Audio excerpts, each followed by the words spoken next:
الله الرحمن الرحيم للذين يؤلون من نسائهم تربص 4 أشهر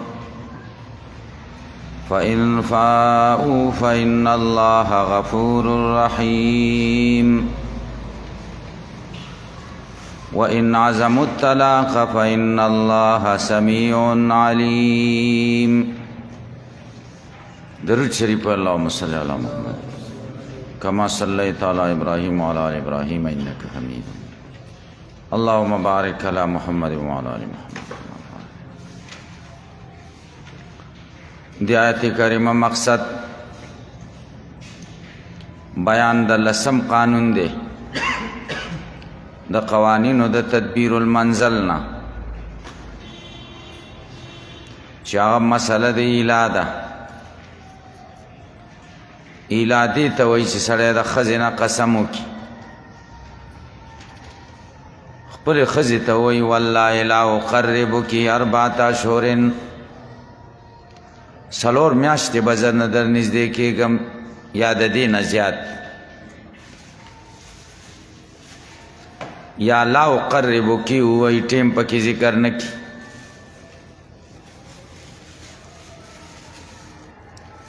که په دې 4 میاشتو کې د رجوع وکړه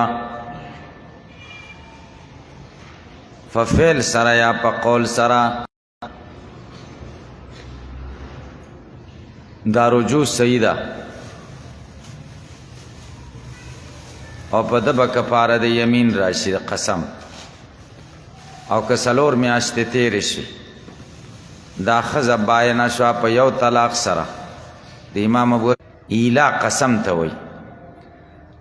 تربص 4 أشهر په دوی انتظار دی د 4 میاشتو، 4 میاشتو انتظار به کوي.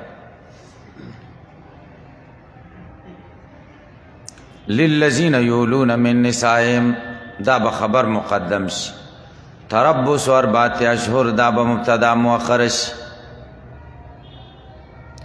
فإن فاؤوا کچری دوی رجوع کړه په دې 4 میاشتې کې فإن الله غفور رحیم، یقینا الله بخون کے مہربان دے. بس کفارہ دا قسم باور کی.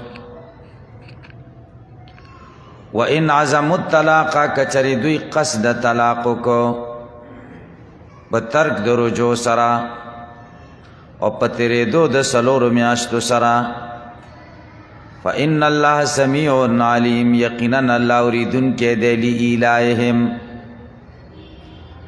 د دوی د قسمون اوریدون کې دی. علیم بنیاتهم، پوهه دی د دوی په نیتونو.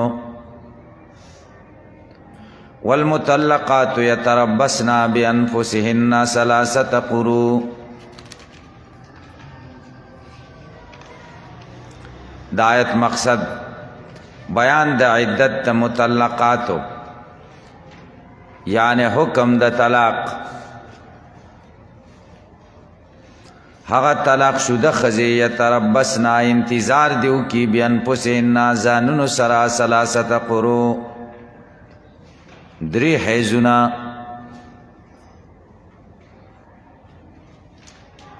3 حیضونه د انتظار وکړي. قروء جمع د قرء ده. زمونږ مذهب دا دی چې په معنا د حیض سره ده. امام شافعی رحمه الله وی په معنا د طهر سره ده. دواړو دلیلونه تاسو اصولي شاشۍ کې ویل دي. مونږ چې وایو چې دا عبارت د حیض نه ده، دلیل هم حدیث شریف دی. نبی علیہ السلام وی دعی صلاة ایام اقرائے کې منځ پرېږده په وخت د حیض دستا کې. د حیض په ورځو کې اقرا حیض ته ویل شوی. دویم دلیل زمونږ حدیث دی طلاق علمت تطلیقتان و عدتها حیضتان. د وینځې طلاق مغلظ 2 طلاق دي او عدت 2 حیض دي. هلته 2 حیض عدت ذکر شوی دی، نو دلته د حورې 3 حیض دي.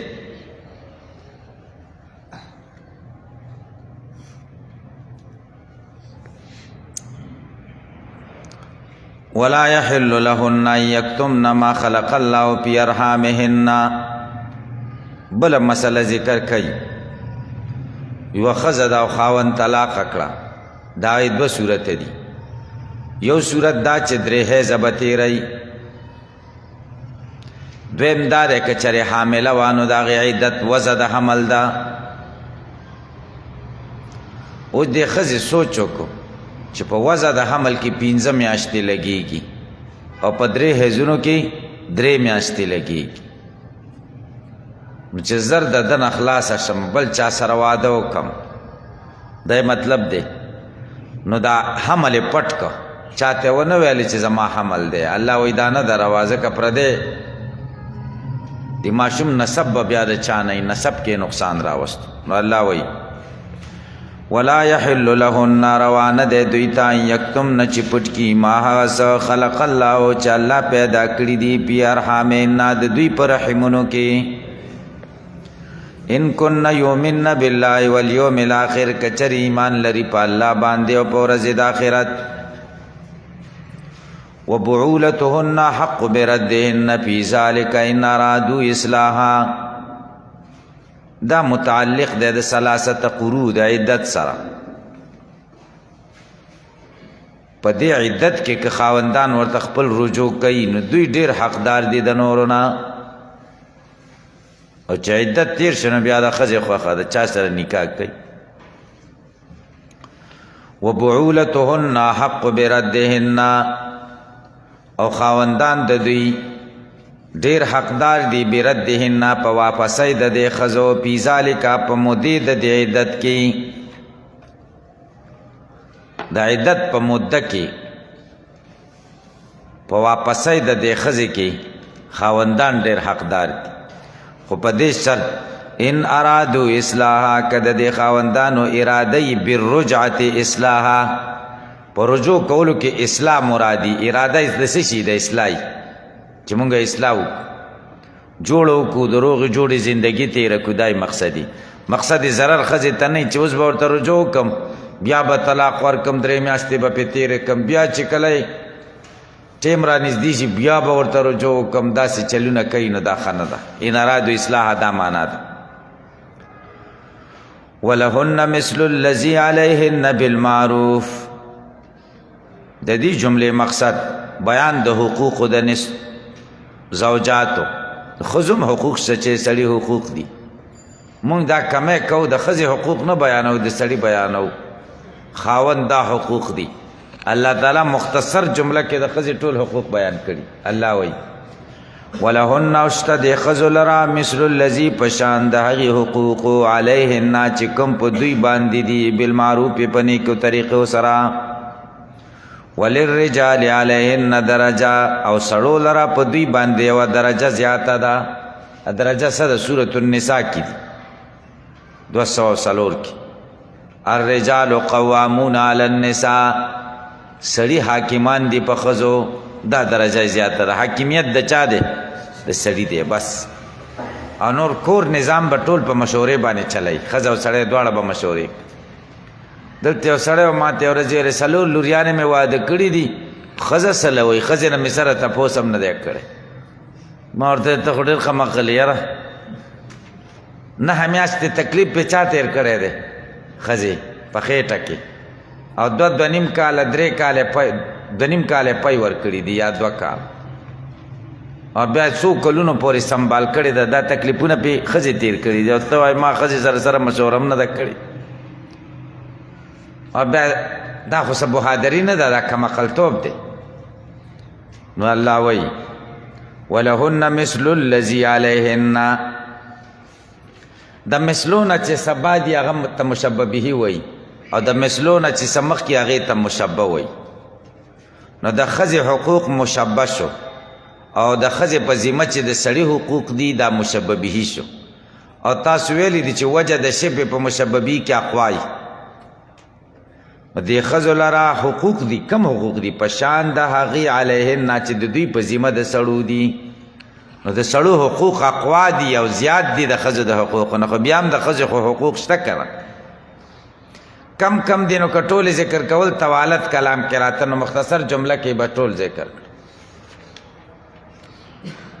والله عزیز حکیم الله د غلبې والا دی حکیم د حکمتونو والا دی الله د غلبې والا دی سړی ته تنبیه ورکوي چې ته په ښځې غالبه کړی او حاکم کړی پې نو خدای تا نه ډېره غلبه لري خدای به درنه تپوس کوي که ظلم دی وکړو حکیم یې ویلې الله د حکمت والا ذات دی چې ښځه نه د حاکمه کړې او سړی حاکم کړی دی کې د خدای حکمتونه دي حکیم لفظ دلته ځکه مناسب شو الطلاق مرتان فامساک بمعروف او تسریح باحسان طلاق مسائل بیانوي طلاق اول دو کرته دي طلاق په معنا د تطلیق سره لکه سلام په معنا د تسلیم سره نو طلاق نه مراد طلاق رجی دی نو معنا دا ده طلاق رجی مرتان دو کرته ځکه چې دریم شي نو بیا خو مغلس شو بیا خبره خلاصه شو بیا خو پکې رجوع کیږي نه فامساکم بمعروف او تسریح باحسان فامساکم بمعروف دا معنا فالواجب علیکم امساکم بمعروف بیا واجب دی پتا سو ساتنه د خزو بمعروف پنه کې طریقې سره بمعروف معنا برجعتن پر رجوع سره که خو خدي رجوع ته که صحیح طریقې سره ساتي او تسریحهم باحسان یا پر خودل دی به احسان پنه کې طریقې سره پر خودل پنه کې طریقې سره صحیح چې پرې د عدت تیر شي نو بل سړي سره به نکاح وکړي عدت تیر شنو بس خبر خلاص شو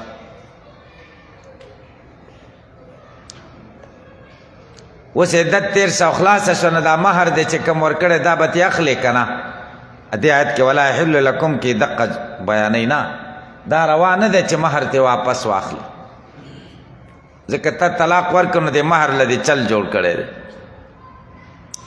البته یو صورت ذکر کوي چې بدی صورت کې مہر واپس کولای شي خلعی صورت خلع دې ته وایي سړی او ښځې په منځ کې جوړه نه راځي او سړی طلاق هم نه ورکوي ښځه ډېره تنګه شوې ده ښځه ورته وایي چې دا تا کم مال ما ته په مہر کې راکړی دا واخله خو ماله طلاق راکړه په دې صورت کې دا مہر ته واپس اخیستی شي په دې شرط باندې ته طلاق ورکړي چې هغه یې درکوي نو دا خلع شو الله وایي ولا يحل لكم روانه ده تاسو ته ان تاخذو چې تاسو واخلئ مما د هغه څه نه آتیتموهن چې تاسې ورکړي دي هغوی ته هیڅ شی ترې نشئ اخیستی الا مگر ان یخافا که ښځه او خاوند ویریږي الله یقیما حدود الله چې قایم به نه کړي پولي د الله تعالی د خدای حدود به قایم نه کړي معنا دا شرایطو خیال به ونه ساتي فإن خفتم کتاسو ویریږئ الله یقیما حدود الله چې دا ښځه او خاوند به قایم نه کړي حدود الله تعالی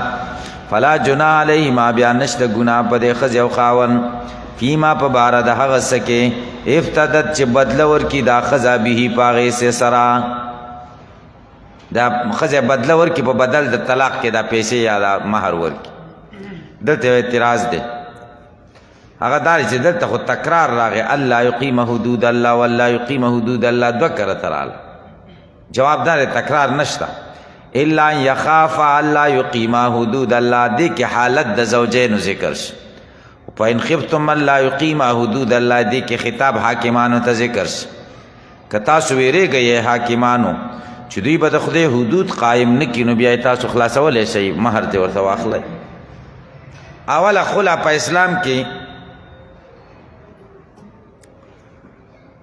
د یوې بیبي شوې ده دغه بیبي نوم و جمیله او د خاوند نوم یې و ثابت ابن قیس ابن شماس رضی الله عنه خطیب الانصار خدا ثابت ابن قیس ابن شماس د قد نه لنډو په مدینه منوره کې د پټولو کې ښه باغ و بهترین دا باغ دی بیبي ته په مهر کې ورک دې سړي د ښځې سره ډېر محبت و خو دې ښځې د سړي سره ډېر بغض و حدیث کې داسې الفاظ دي وکانت تبغضه وهو يحبها. قصه ورانه شو، نبی کریم صلی الله علیه وسلم ته راغله، ورته د خدای پیغمبره ثابت ابن قیس ابن شماس ته ووایه چې ما ته طلاق راکړي. ثابت ابن قیس ابن شماس نبی کریم صلی الله علیه وسلم راوغوښته، وایي ښځه درنه طلاق غواړي، څنګه دی خوښه ده؟ او ورته قربان دې سره خو زما ډېره مینه ده، او بله دا ده چې مدینه منوره کې د ټولو نه ښایسته باغ زما باغ و، او هغه دې ته ما په مهر کې ورکړی. نو مال هم رانه لاړ او ښځه به هم رانه طلاق والي، دا به څه شی شي؟ نبی کریم صلی الله علیه وسلم راوغوښته، ورته وایي تا ته چې دا باغ په مهر کې درکړی دی، اوس دا باغ هم تی اخلي، ځان خلاصې. او ورته وایي قربان دا باغ مې چې په مهر کې تی اخیستی دا به هم ورکړم، او که نورې پیسې غواړي ور به یې کړم، خو طلاق دې راته واخله. نبی کریم صلی الله علیه وسلم ورته ویل چل څه دی، ولې څه نقصان دی پکې؟ وایي قربان څه دیني نقصان پکې نشته، ډېر دیندار او نیک سړی دی. خو بله ورځ ما بهر کتل د سړو سره دی را روان و، په ټولو کې دی ټیټو لنډی و، نو د پامه مې بد شخ، اوس مې طبیعت ورسره نه لګي. نو بس نبی کریم صلی الله علیه وسلم ورته ویل بس طلاق ورکه، خلع وشوه. دا اوله خلع وه په اسلام کې. الله وایي تلک حدود الله، دا د خدای حدود دي، فلا تعتدوها، تاسې تجاوز مه کوئ د دې نه. ومن یتعد حدود الله، هغه څوک چې تجاوز وکړي د حدودو د الله نه، فاولئک هم الظالمون، پس دا کسان هم دوی ظالمان دي. فإن طلقها فلا تحل له، دا الطلاق مرتان سره ولګوئ. طلاق رجی، طلاقول رجی دو دي، د هغې نه وروسته بیا امساک هم کیدی شي او تسریم کیدی شي. امساک به په رجت سره وي، تسریح به په مزې د عدت سره وي. عدت تیر شو نو تسریح وشوه. که د دې دوو طلاقونو نه وروسته دریم طلاق وشو، فإن طلقها، که چېرته دې سړي دې ښځې ته دریم طلاق ورکړو بعد المرتين، دا ښځه مغلظه شوه، بیا به څه چل کېږي؟ دې اول سړي ته به په څه طریقه روا کېږي؟ فلا تحل له، بیا روانه ده ده ته من بعد، وروسته د دریم طلاق نه. من بعد سمانه ای من بعد التطلیق، من بعد التطلیقة الثالثة، د دریم طلاق نه وروسته دته نه ده روا. حتی تنکح زوجا غیره، تر دې چې نکاح وکړي د بل سړي سره، هغه سړی ورسره شپه تېره کړي، بیا طلاق ورکړي، بیا عدت تیر شي، نو بیا ورسره د اولنی خاوند طلاق دغه کولی شي نکاح. تاسو سلساسۍ کې دا مسله ویلې ده که نه؟ حدیث د رفاعه هم ویلی. فإن طلقها، که چېرته د دویم خاوند طلاق ورکړو دې ښځې ته، فلا جناح علیهما، نشته ګناه په دې ښځې او په اولني خاوند باندې ان یتراجعا، چې یو بل ته رجوع کړي. خو ان ظنا، که چېرته د دواړو یقین و ان یقیما حدود الله، چې دوی به قایم کړي د خدای حدود، بیا به ورانېږي نه. وتلک حدود الله، دا د خدای حدود دي، یبینها، بیانوي الله لقوم، هغې قوم لره یعلمون چې پوهېږي. دریم طلاق نه وروسته بیا څه گنجایش نه وي، دې ته مغلظ وایي. او که جدا جدا یې ورکړي او که په یو لفظ باندې درې ورکړي نو ښځه مغلظه کېږي.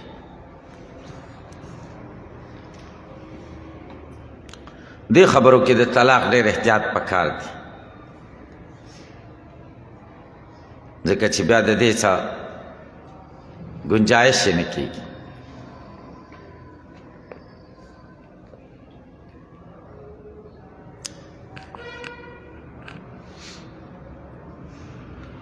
بیا به ورته لارې ګوري، نو بیا حلالې کوي، او یا روغ جوړ سړی زمونږ د مذهب ایسته غیر مقلدینو ته ورشي، هغوی ورته مسله اسانه کړي. هغوی ورته څه وایي؟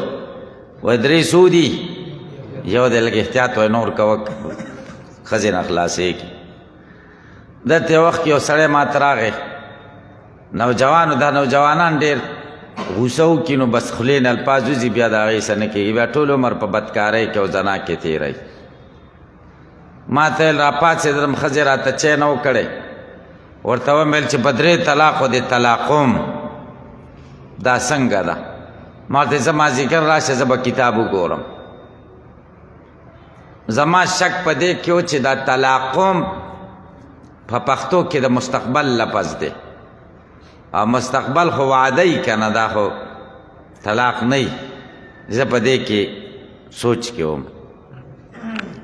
نو ما کتاب هم وکتم چې که څه گنجایش پکې و چې زه ورته ووایم چې زه گنجایش پکې شته خو بیا هم د طلاق خو داسې مسله یي چې ډېر احتیاط پکې پکاري سړی پکې ګناهګار نه شي یو غټ شخصیت و هغه نه مې دې باره کې تپوس وکړو مشوره مې ورسره وکړه هغه وویلې چې دا لفظ یې چې ویلی چې به 3 طلاقو دی طلاقوم دا ملا دی که امي دی که طالب العلم دی ما ورته ویلې سوچه امي محض دی بس هغه ویلې چې بس د ښځه پې مغلظه شوه بیا ترې ما تپوس وکړو چې دا د ملا او طالب او د دې تپوس دې څنګه وکړو هغه په حال او ماضي او مستقبل باندې خو هغوی پوهېږي دوی پې څه پوهېږي د ده دا حال په دې دلیل دی چې د ده حال مراد دی خو ورسره غوسې کې وایي واده ورسره کوي که نه غوسه پې دغه کوي غوسه خو په وعدې باندې څوک نه کوي مازدیګر یې راته ټلیفون وکړه چې څنګه چلو شو یو تره و هغه راته ټلیفون وکړه چې څنګه چل شو بس مل د ښځې نه خلاص هېڅ گنجایش پکې نشته وایي دا خو ډېر ښه سړی و موږ به دلته ماسخوتن کې ترجمه کوله لرې کور و و دلته به ماسخوتن کې تا ته ترجمې ته هم راته نو ډېر ښه سړی دی که څه گنجایش کېږي مال ترجمې ته خو یې ښه کول چې راته ثواب کار و خو دې کې څه گنجایش نشته زه اوس خو ښه اوزګار شه اوس دې ترجمې ته ښه راسي اوس خو ایله ترجمې را جوړ شه د دې کې دا عام خلک دي بس گنجایشونو پسې به بیا ګرځي بیا ما څه ډېر وخت وروسته بیا ما تپوس وکړه بل چا نه بل سړی مخې ته راغی بس څنګه چلې وکړو هغه ویل دې 400 خوا ته څوک غیر مقلد عالم و هغه ورته چې هېڅ خبره نشته دا مولیان په هېڅ هم نه پوهېږي بس مخه ښځه ورسره ده داسې خبرې دي اوس نو الله وایي وتلک حدود الله دا د خدای پولی دی یبینها بیانوي لقوم هغه قوم لرا یعلمون چې پوهېږي وإذا طلقتم النساء فبلغن أجلهن فامسكوهن بمعروف أو سرحوهن بمعروف دی کې بیان د حقوقو د ښځو دی په باب د طلاق کې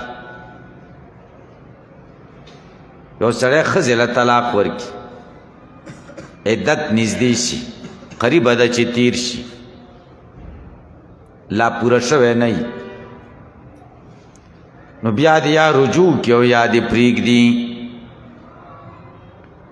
که رجوع کوي په نیکې طریقې سره په نیت د روغې جوړې سره او که پرېږدي هم پرېږدي دي د ده به هم خدای بندوبست وکړي الله وایي وإذا طلقتم النساء چې کله تاسو طلاق ورکوئ ښځو ته فبلغنا اجلهن نږدې شي نیټه د دوی دلته بلوغ په معنا د رسېدو سره نه دی بلوغ په معنا د قرب سره دی ای شارفنا اجلهن نږدې شي نیټې د دوی فامسکوهن وساتئ دا ښځې معنا راجعوهن رجوع کوئ هغوی ته بمعروف په شرعي طریقې سره او سرحوهن یا پرېږدئ بمعروف په شرعي طریقې سره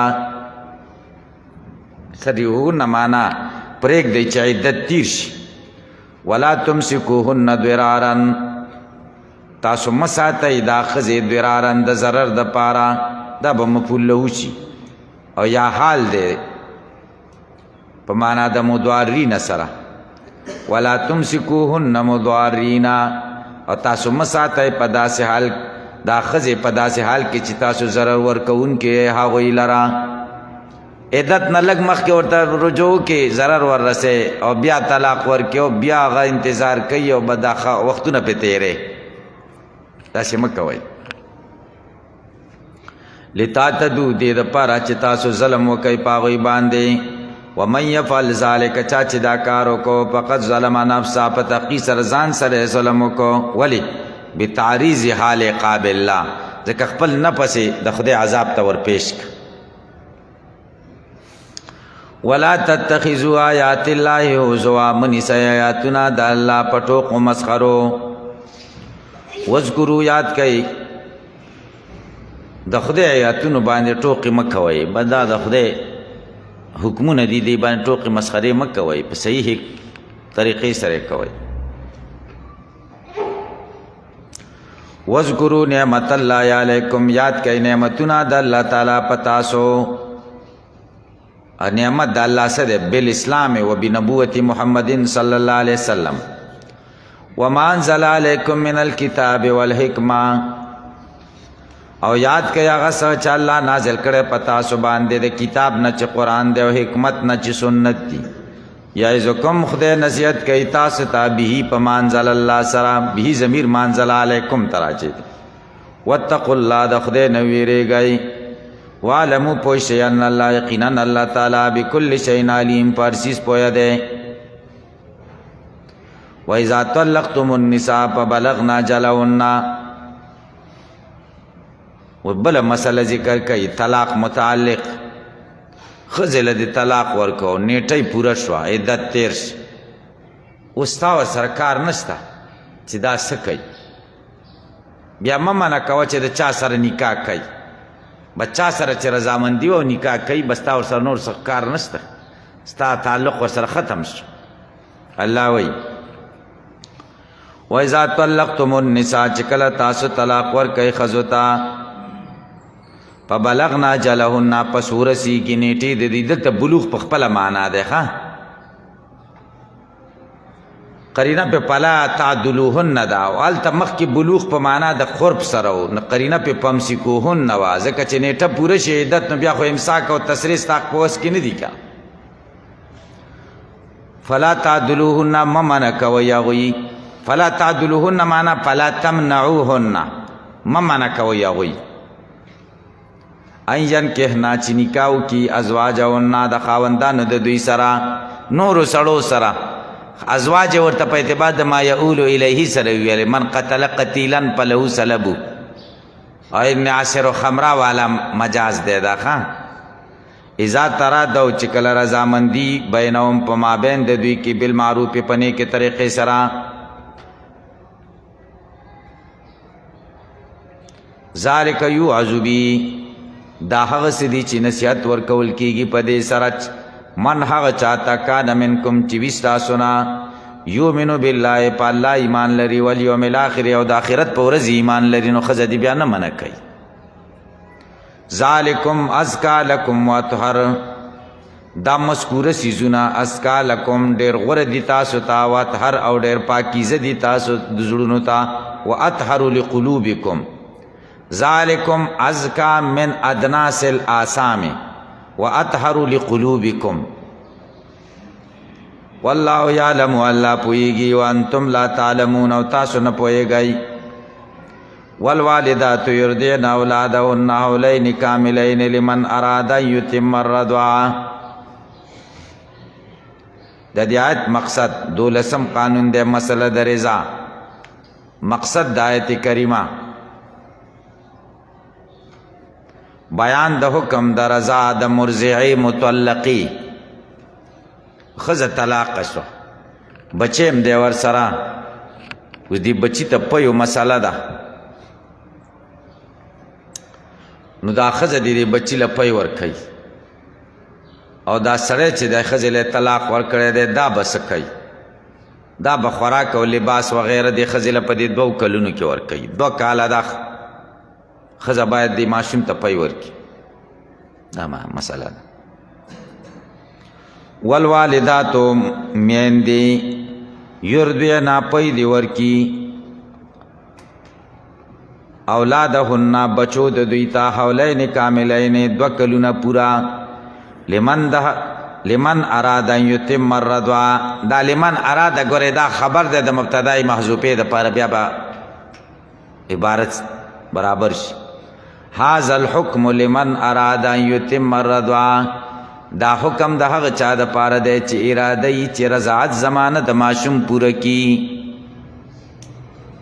نو دا خو به پی ورکوي، والده مطلقه خو به پی ورکوي، والد به څه کوي؟ وعلى المولود له رزقهن، په مولود له باندې رزقهن رزق دی د دې ښځو، و کسوتهن جامې دي د دوی بالمعروف په نیکې طریقې سره. والد نه تعبیر په مولود له سره وکړو. مولود له څه معنا؟ الذي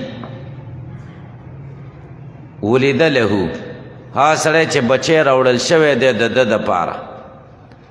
نو چې بچی د ده دپاره راوړل شوی دا څوک شو؟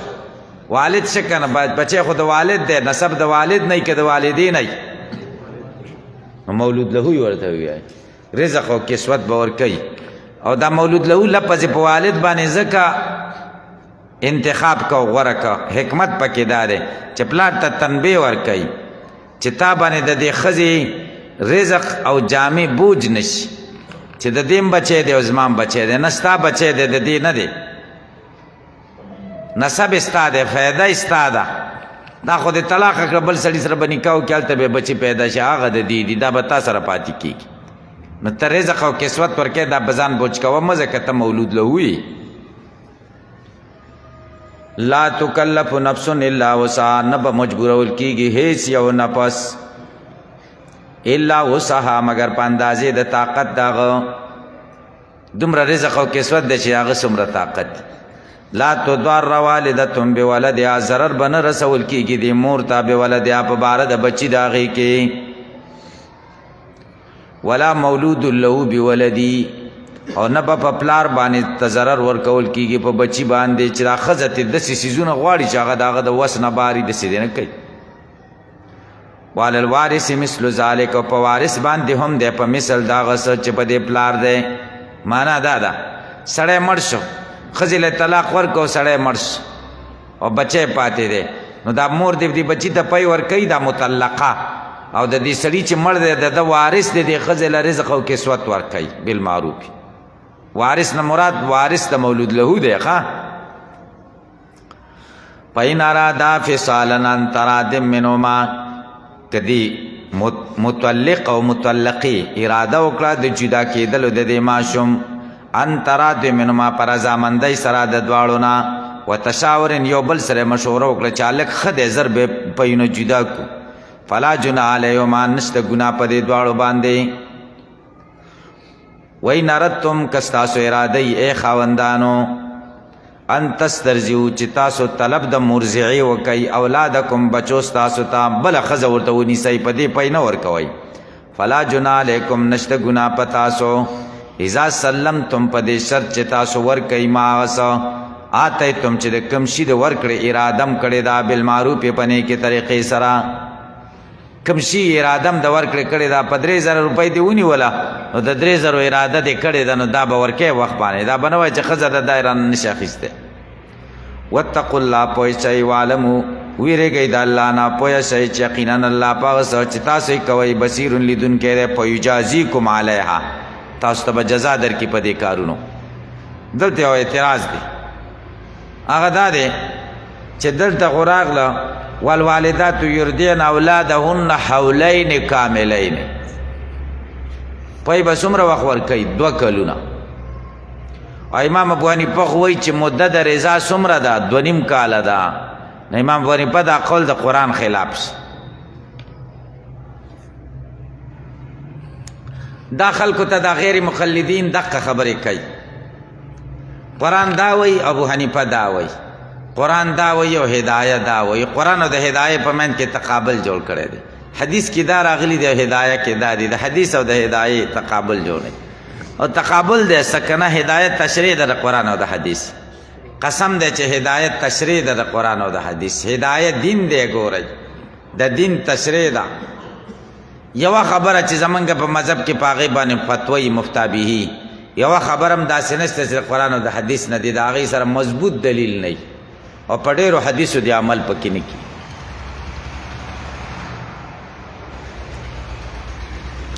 یو خو ابتدا کې مونږ ویلې چې د دې آیت مقصد دا دی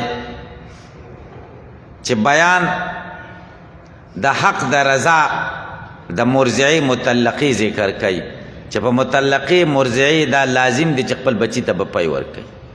آیت د دې دپاره نه دی سوق د آیت د دې دپاره نه ده چې موده د رضا معلومه کي یو دا حولین کاملین د څه دپاره دی مطلقه دي د خپل زوی ته ماشوم ته 2 کاله پوره پی ورکي نو دې نه دا معلومه نه شو چې د هر ماشوم د پیو نیټه څومره ده دا معلومه شوه نه ته چې په دې پوه شي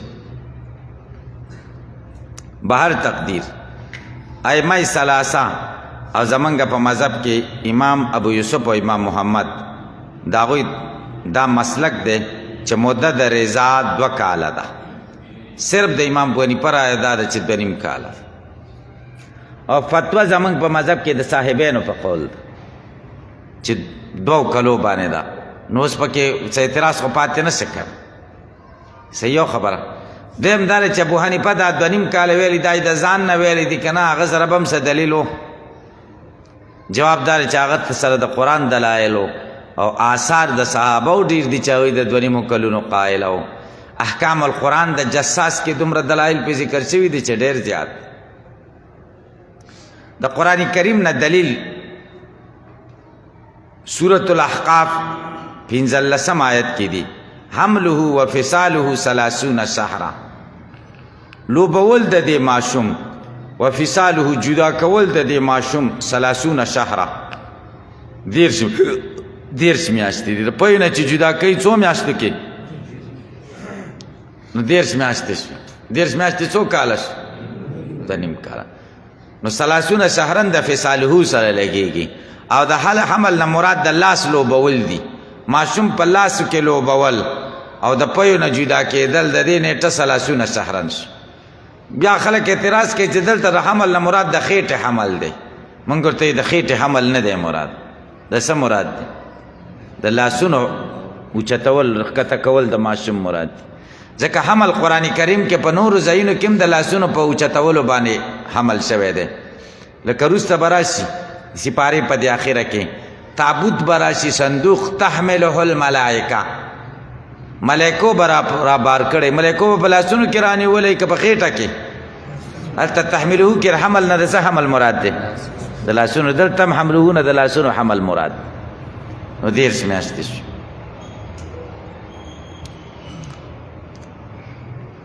دویم په دې آثار د صحابه موجود دي په دې 2.5 کاله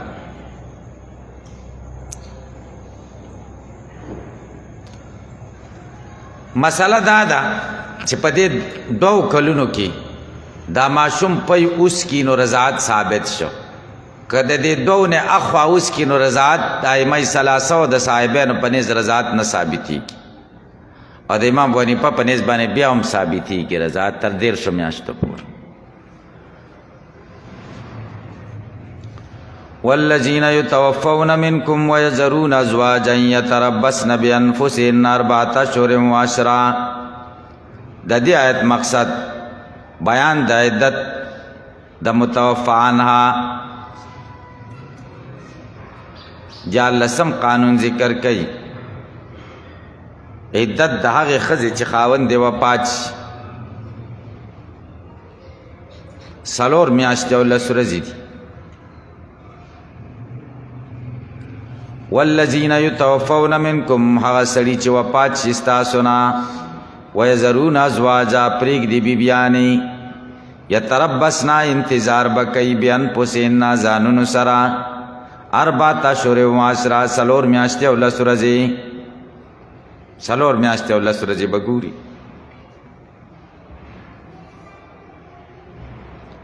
برابر خبره ده که دا مدخول بهایی که غیر مدخول بهایی که مسلمی که کتابیی که مستحاضی او که آیسی که صغیری که حری او که عمی لیکن صرف حامله د دینه مستثنا ده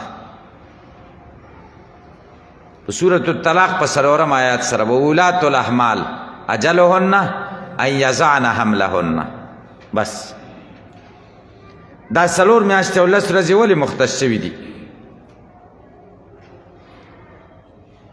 دا خدای مختص کړي دي به د دې علم خدای ترې موږ نه پوهېږو چې دې کې څه حکمت بس الله ته پته ده. او شاید چې علوق معلومېدلو دپاره چې علوق معلوم شي د بل سړي نسب د دې سړي سره شریک نشي. د مخکې سره چې کوم وفات شوی 4 میاشتې 11 ورځې کې به پته ولګېږي. وإذا بلغنا أجلهن چې کله ورسېږي دا ښځې نیټو د دوی ته. وإذا بلغنا أجلهن معنا دا ده انقضت عدتهن عدت یې پوره شي. فلا جناح علیکم نشته ګناه په تاسو فیما په هغه څه کې پالن فی انفسهن چې کوي د خپلو ځانونو سره بالمعروفې پر روا طریقې سره. څه کوي په روا طریقې سره؟ خطاب ورته ځان پیش کوي، خلکو سره خبره د نکاح کوي. والله تعالی بما په هغه څه تعملون چې تاسو یې کوئ خبیر خبردار دی.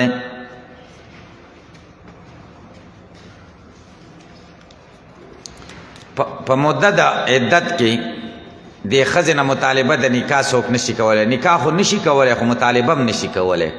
البته تعریض کولی شي غوږ وهنه. دې کې هغه غوږ وهنې ذکر دی. غوږ وهنه څنګه ده چې دې ښځې ته دا سړی وایي انک لجمیلتن ماشاءالله ته خو ډېره ښایسته ښځه یا انک لصالحتن ته خو ډېره نیکه بیبي. کم نیکبخته سړي به تا سره نکاح کېږي. دا دې ته تعریض وایي. تعریض آیا دا دی انی فیکی لراغبن زما تا ته ډېر رغبت دی. آیا ورته وایي چې دعا کوه چې ستا په شانې ښه ښځه خدای را نصیب کړي. دې ته څه وایي؟ دې ته تعریض وایي غوږ وهنه. آیا ورته وایي چې ګوره عدت دې پوره شي چې بیا ما خبر کړي. صحیح شته. ډایرکټ خبره به نه کوې د نکاح او دا تعریض کولی شي. ګورئ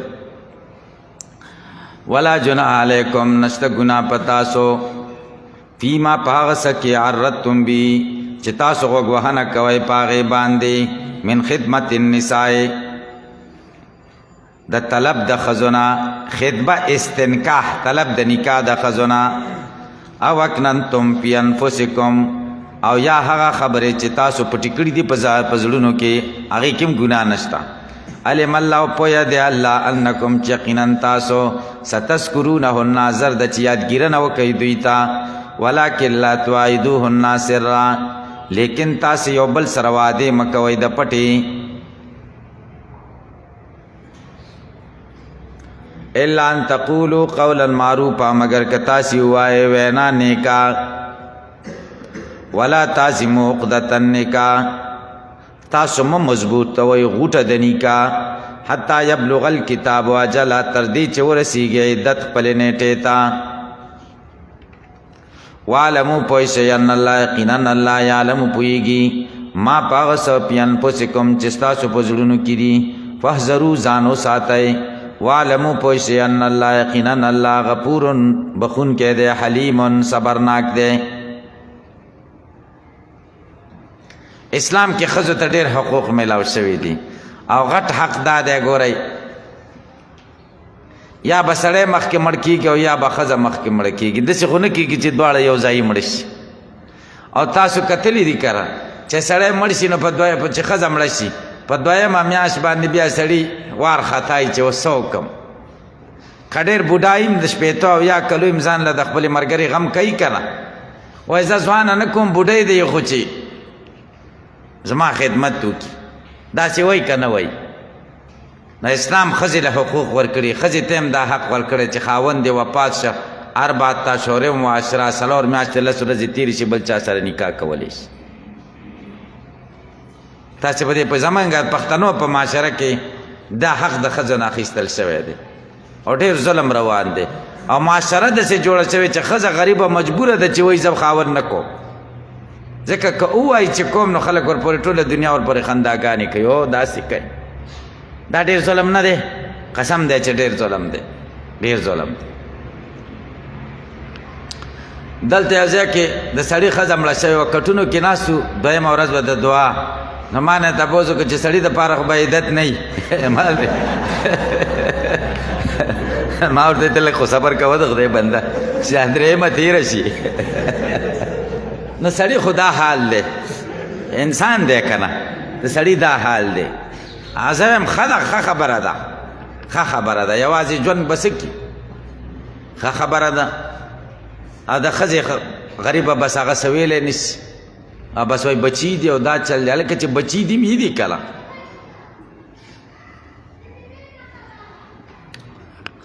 پخوا وخت کې داسې چل شوی چې سړی دی او مور یې حج له بیولې ده او یوه کوجاوه یې ورته جوړه کړې ده او طوافونه پرې کوي طوافونه بل سړی مخې له راغلی ورته وایي دا دې څه ده وایي دا مې مور بیبي ده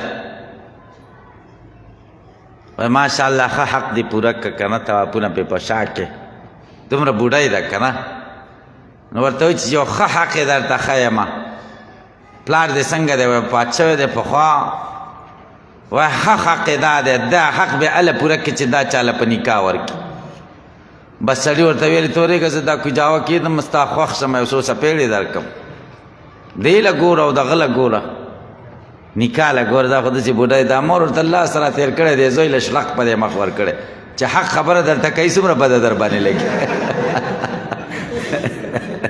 حق خبرې در باندې بدې لګېږي نو قسم دی چې دا حق خبرې دي نبی کریم صلی الله علیه وسلم ټولې بیبیانې د ام المؤمنین عائشې صدیقی رضی الله عنها وعن ابیها وعن من آمن ببراءتها نه علاوه ټولې بیبیانې کونډې وې که نه وې دا خو څه بده خبره نه ده که نه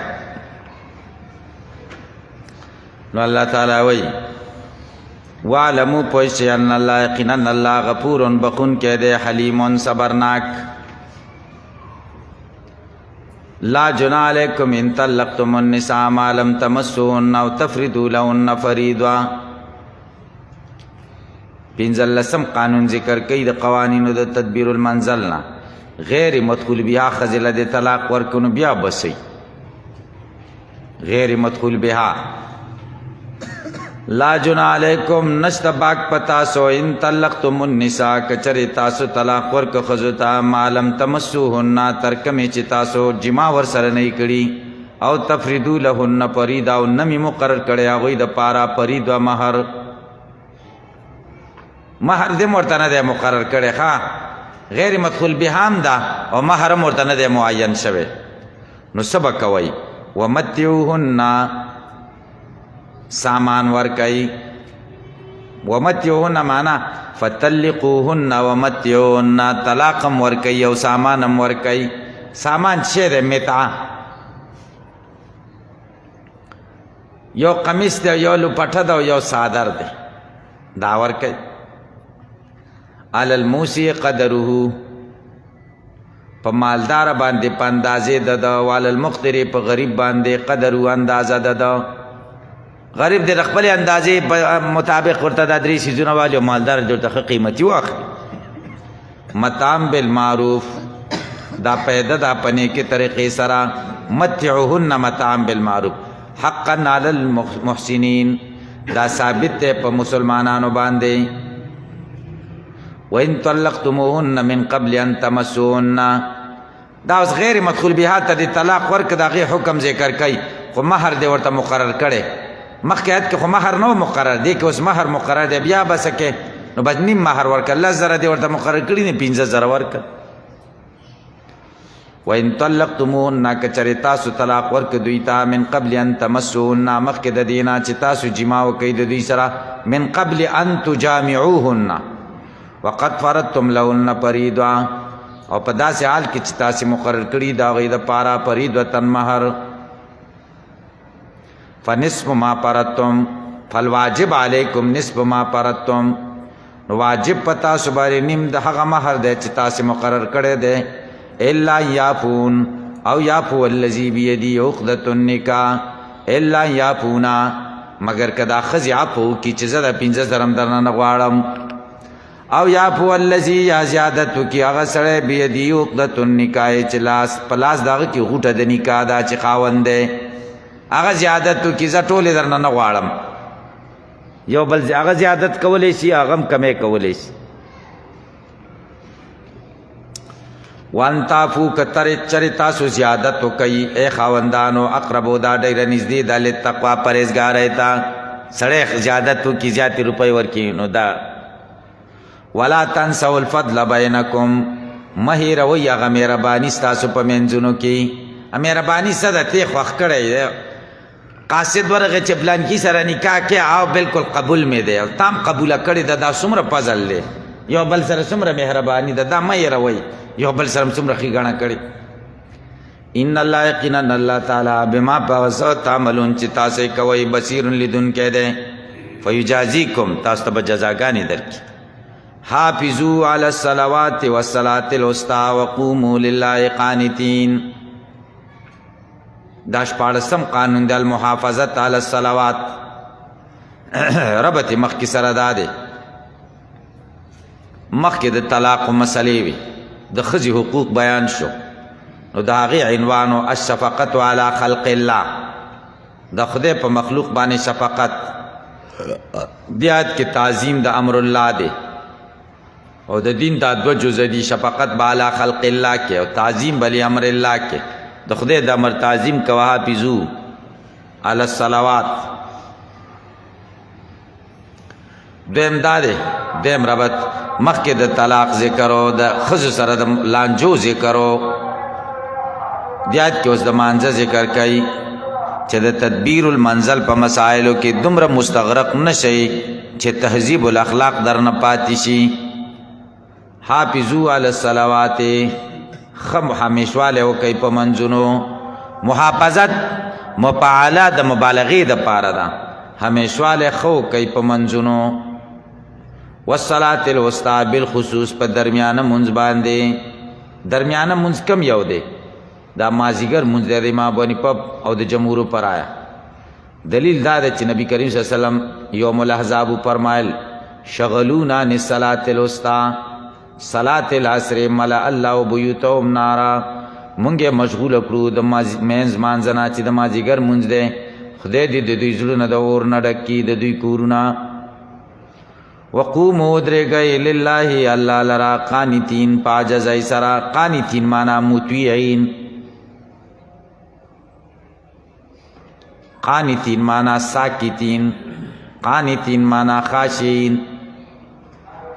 اوس مانځه کې تخفیف ذکر کوي په پیادلې کې او که ویرې هر طرف ته د مخ او که په سورلۍ کې اشاره باندې کولی شي. فإن خفتم که چرې تاسو ویرېږئ د دشمن نه فرجالا او رکبانا فصلوا راجلینا منځ کوئ پیادل او رکبانا یا په سورلۍ.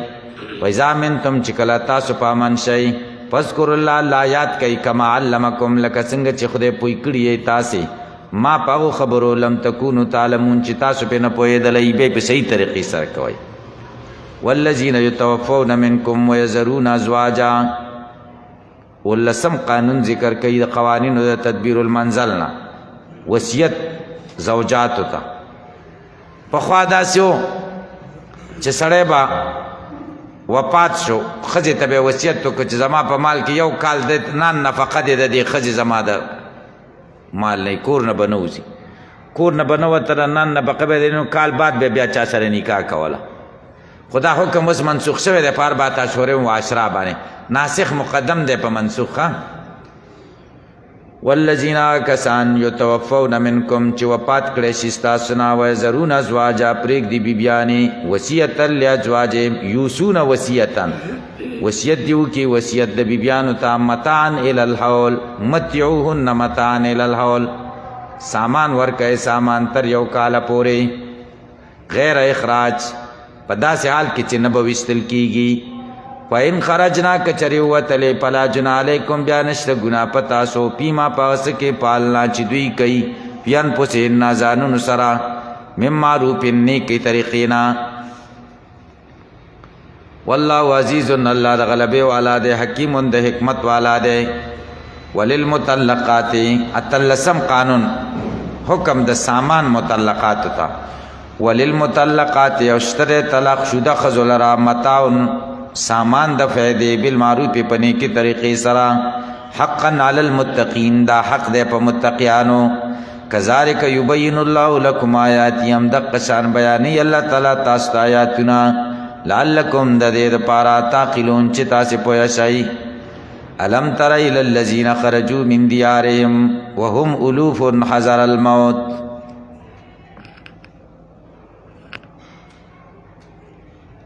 ہر کله چې مخکې آیتونو کې بیان د مسائلو د تدبیر المنزل وش اوس بیان د مسائلو د جهاد کوي اشاره دی خبرې ته کوي چې حب د نساء د تاسو د پاره معنی نشي د جهاد فی سبیل الله نه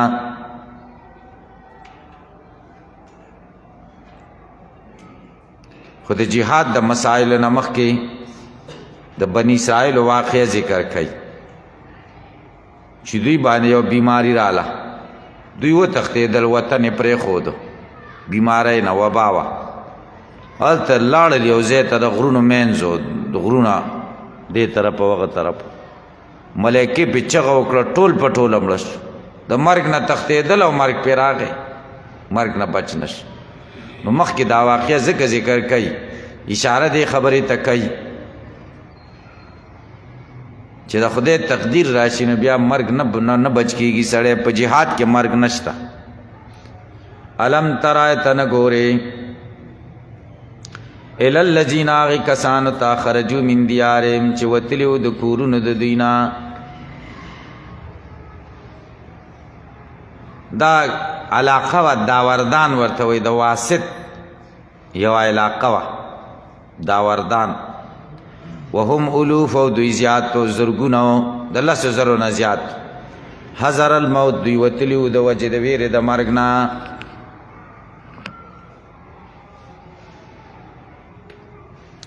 فقال لهم الله پس ویلیو دوی ته الله تعالی موتو مړه شئ الله ورته ویلیو د ملایکې په واسطې سره فماتو نو مړه شو دا پکې پټ دي ثم احیاهم بیا خدای را ژوندي کړه دوی د پیغمبر په دعا سره زمانې د پیغمبر په دعا سره خدای را ژوندي کړه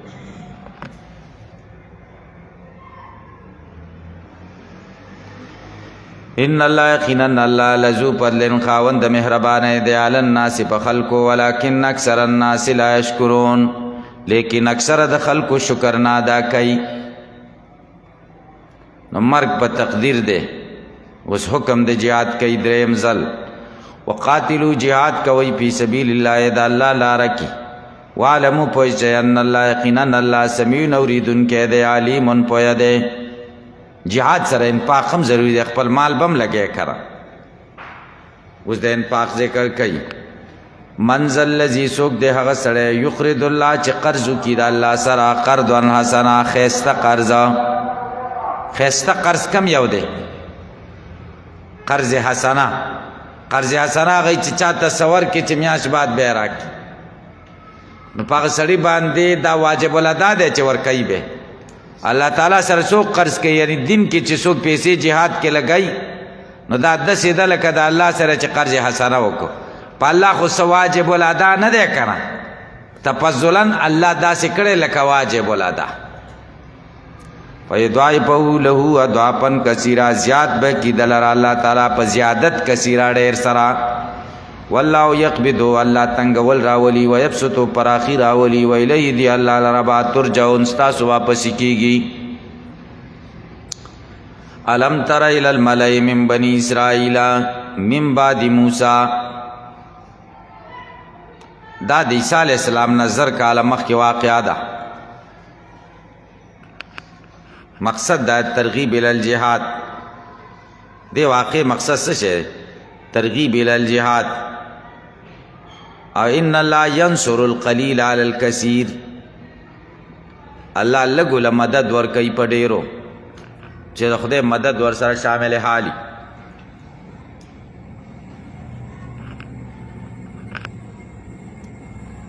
دی دا وخت پیغمبر تراله شموئیل علیہ السلام ته یا شمعون ته یا یوشع علیہ السلام ته چې موږ له امیر انتخاب که موږ جهاد کوو دی خلکو سره جنگي ګورانه شروع کړي او ته یې هلکانو بیا به ونه جنګېږئ که د جهاد حکم راغی وایي نه ګورئ د کورونو نه ویستي یو بچو نه ویستي یو دا په موږ څه نخرې وکړې موږ ورسره جنګ کوو چې کله جهاد حکم راغی بیا ټول شاته شو الله هغه بیان کوي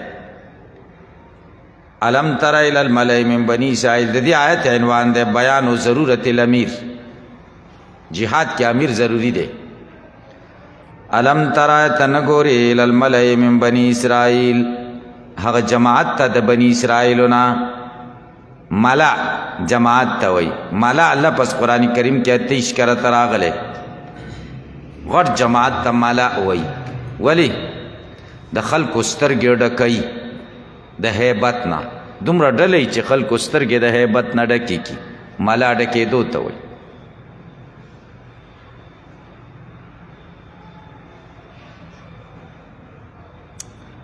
یا ملا ورته ځکه وایي چې یو غټ ځای را ډک کړی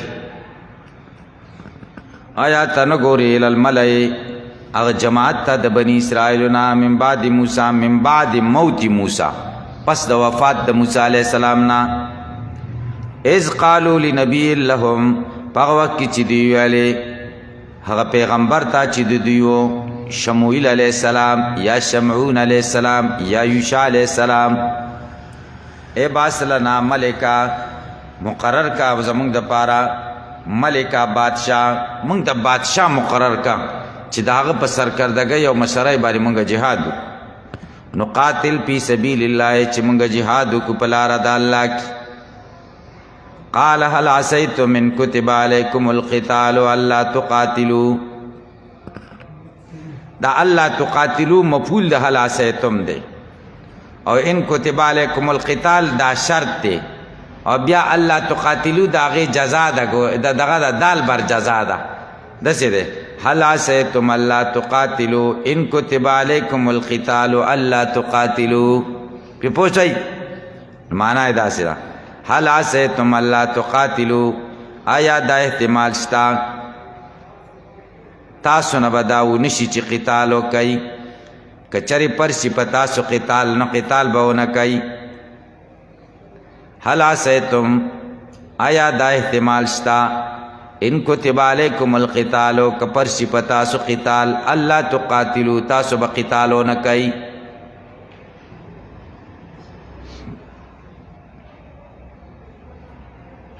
قالو دی ویلی وما لنا سبلا لګېدلې د پمونګه الله نقاتل فی سبیل الله چې مونږ به جنگ نه کوو په لاره د الله کې وقد اخرجنا مونږ ویستل شویو من دیارنا د کورونو زمونږ نه و ابنائنا د بچو زمونږ نه فلما کتب علیهم القتال پس هر کله چې پرس کړی شو په دوی باندې قتال تولوا مخ وګرځاو دوی الا قلیلا منهم مگر لږو د دوی نه والله علیم الله پوهه دی بالظالمین په ظلم کوونکو باندې ځان سره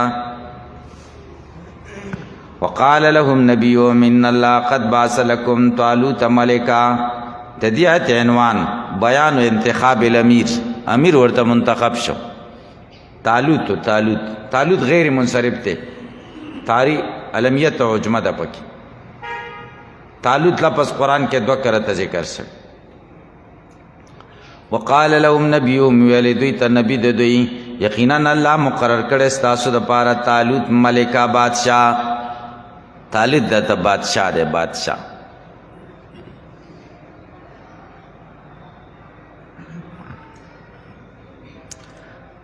دیو سے اعتراض وکړ چې دا څنګه بادشاہ دی دغه شرایط د بادشاہ او د مشرۍ نشته مونږ یې نه منو قالو دی ویلی انا یکون له الملک علینا انا په معنا د کیف سره کیف یکون له الملک علینا څرنګه به د بادشاہي په مونږه ونحن احق بالملک منه مونږ ډېر حقدار په بادشاہي یو ددنا ولی ځکه بني اسرائیل کې 2 خاندانونه یو د لاوی ابن یعقوب خاندانو پای کې نبوت او بل د یهوذا ابن یعقوب خاندانو پای کې به بادشاہي وا او د طالوت خو یو خاندان نم نه ده نه د نبوت د خاندان نه ده او نه د سلطنت د خاندان نه ده بلکې د خو مشکی یا دباغ او سيزونه به رنگول فقیر او غریب و هیڅ مر سره نه ور سره ونه دی به څنګه به مونږه بادشاہي کې یو اعتراض خاندان نه صحیح نه دی.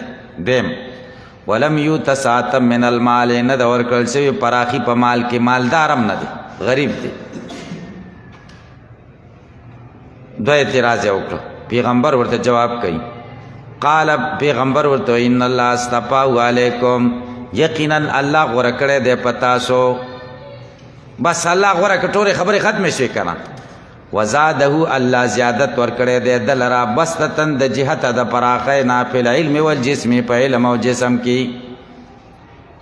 دارومدار د حاکمیت او د مشرۍ دا په علم او جسم دی او علم او جسم برابر دی. عالم هم دی په تاسې کې او جسم هم صحیح دی. والله یوتی ملکه من یشاء الله ورکوي بادشاهي چې چاته خوښه شي. والله واسع الله پراخه دی قدرت د علیمن په دا ټول جوابونه دي. ګورئ اول جواب ان الله استفاه علیکم نو بیا خو اعتراض نشته کنه. دریم وزاده بسطتن فی العلم والجسم. دریم والله یوتی ملکه من یشاء خدای ورکړه کنه.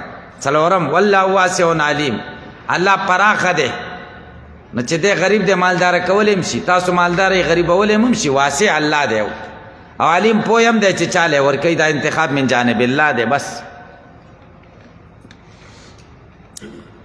وقال لهم نبیهم وویلې دوی ته پیغمبر د دی ویلې ښه چې دی د الله د طرفه منتخب شوی دی. ان الله استفاه باندې د دوی اعتراض چې خدای دې موږ له منتخب کړی دی نو نښې راته وښایه چې د ده نښه څه ده چې دا انتخاب من جانب الله دی. نو پیغمبر ورته ویل ان آیت ملکی یقینا نښه د بادشاهۍ د ده دا ده ایات یکم التابوت را بچي تاسو ته یو تابوت یو بکس براشي فیه سکینتن پاغې کې به آرامي من ربکم ستاسو د رب د طرفه وبقیتن او باقی سیزونه به یې مما هغه ترکه چې پریښي دي آل موسی و آل هارون د موسی علیه السلام اولاد او د هارون علیه السلام اولاد تحمله الملائکه را بار کړی به یې ملایکو دا بکس. ان فی ذلک لآیه یقینا په دې کې نښه ده لکم ستاسو دپاره ان کنتم مؤمنین که چیرې تاسو ایمان لرونکي یئ. ابن عباس وایي ملایکو دا په لاسونو کې راخیستی او بره نه را روانو ملایکې چا نه لیدلې او دا بکس یې لیده چې را روانو. خلک ټول ناست دي او د طالوت مخې له کېښود. حافظ ابن کثیر رحمه الله دا قول نقل کړی طالوت مخې بس پوه شو چې دا بادشاه دی. په دې بکس کې اطمینان زړونه د خلکو ډېر مطمئن شو په دې خبره. یو دویم متبرکات پکې و برکتي څیزونه د تورات د تختۍ هغه چې خدای ورکړې وې هغې ټوکرې وې پکې. د موسی علیه السلام امسا وه پکې او جامې او د تورات څه حصه وه پکې او د موسی علیه السلام پڼې پیزار وه پکې او د هارون علیه السلام پټکې وه پکې. دا څیزونه پکې و د برکتي څیزونه دا یې ورته مخې له راوړ. فلما فصل طالوت بالجنود دا آیت عنوان دی بیان و امتحان الامیر علی الرعیہ. و چې جنگ لزینو امیر به پر رعیت باندې امتحان کوي کنه چې خلق به منتخب کوي چې څوک امتحان کې پاس شي. هر سړی خو به ځان سره نه بوځي.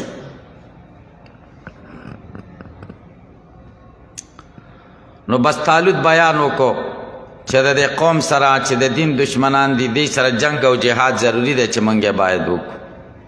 کلی کې دا بیان وکړو خلک را جمع شوي دي او غټ میدان دی. 80,000 کسان تیار شي چې موږ ټول تیار یو په سر او مال باندې قرباني ورکوو. څو کسان 80 کسان بس وایي ځئ چې پې ورځو. بس چې لاړه یو نهر و په مخ کې بس وایي امتحان دی. امتحان دا دی چې دې نهر نه به څوک اوبه نه څکي. یو لپه یو موټی کتي څوک څکي نو خیر دی او د یو موټي نه زیات اوبه څکل نه دي جایز. که چا وڅکلي هغه دې ما سره نه ځي.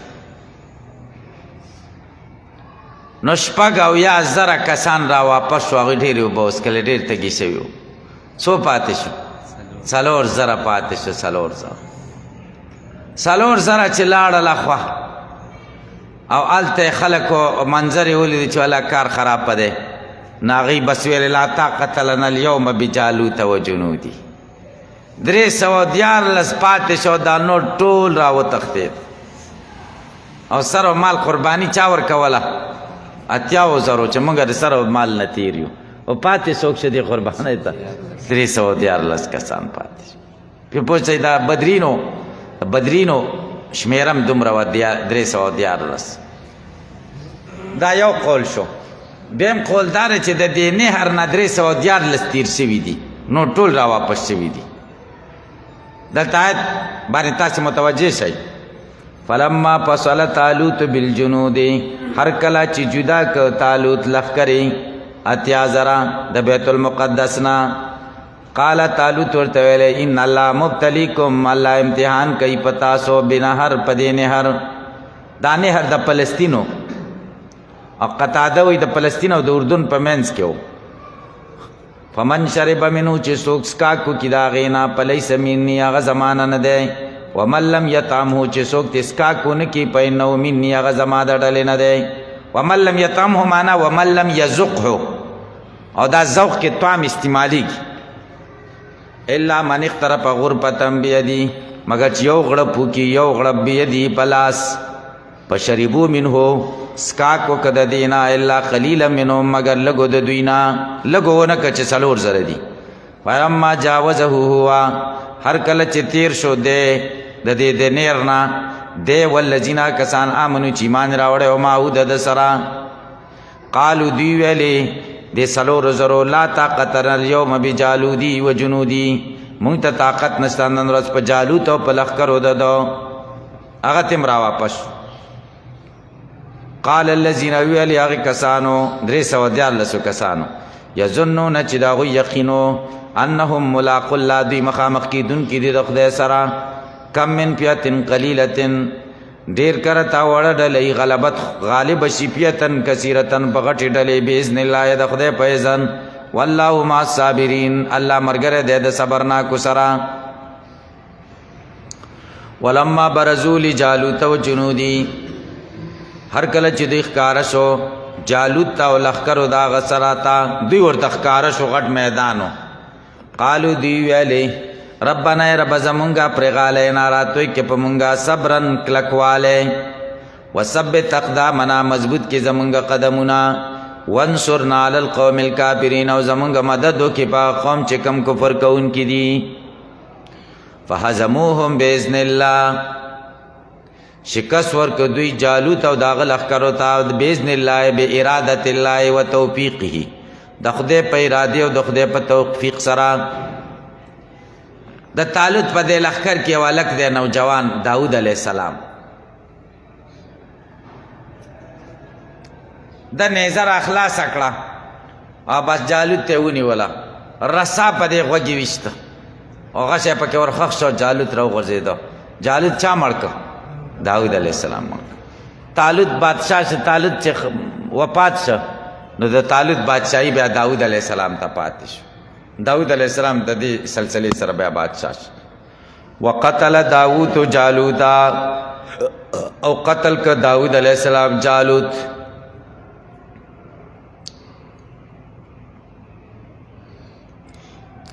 واتاه الله الملک ورک اللہ تعالی داود علیہ السلام تا بادشاہی والحکمت نبوت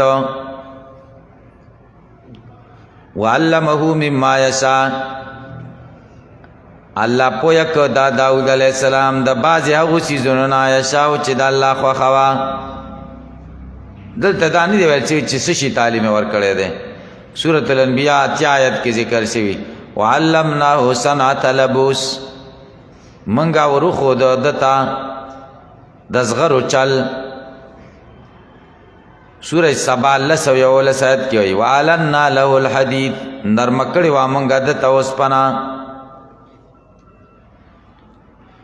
د جہاد د مشروعیت وجہ ذکر کئی ولولا دفع اللہ الناس کچرتنوے دپا کول دا اللہ تعالی خلق لرا بعضهم ببعضن بعض لرا پا بعض نورو خدای بعض لرا پا بعض دیکا ورکی که دا نوے لپسدتی لردو خامخا با پساد راغلے وے پزمکا که مشرکان با غالب شوی وے مسلمانان به قتل شوي وي، جماعتونه به خراب شوي وي. الله تعالی بعضو لره غلبه ورکوي په بعضو نورو نظام مستحکم شي. ولکن الله ذو فضل، لیکن الله خاوند د فضل دی، مهربانه دی علی العالمین په مخلوقاتو. تلک آیات الله، دا جمله معترضه ده، صدق رسول د پاره الله بیانوي. تلک آیات الله، دا آیاتونه د الله دي. نتلو علیکا، مونږه بیانو پتا باندې بالحق، په داسې طریقې سره چې مطابق ده د واقع سره. و انک یقینا ته لمن المرسلین، خامخا د پیغمبرانو نه. دا د کافرانو د اعتراض جواب دی. سورۃ الرعد کې اعتراض ذکر دی 3 لست مرسلا، نبی علیہ السلام ته ویل ته پیغمبر نه. الله ورته و انک لمن المرسلین، یقینا ته خامخا د پیغمبرانو نه. تاکیدات ثلاثه پکې راوړل شو. تلک الرسل، هاغه پیغمبران چوچت دی پر رتبه کې، لری دی پر رتبه کې، جماعت د پیغمبرانو. فضلنا بعضهم علی بعض، منګه فضیلت ورکړې بعضې د دوی ته په بعضو نورو،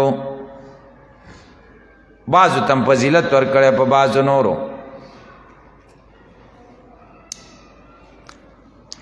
منهم بعضې د دینا من هغه دی کلم الله، چې خدای خبرې کړي دي دا غوی سره. ورفع بعضهم، الله اوچت کړي دي بعضې د دوی ته درجات درجې. الله وی بعضو سره خدای خبرې کړي دي. دا څوک؟ نور قرآن په بل ځای کې ورته اشاره ده چې نبی کریم صلی الله علیه وسلم سره خدای خبرې کړي دي. سوره بنی اسرائیل 9، سوره سبا 23، سوره اعراف 150 کې دا ذکر دی.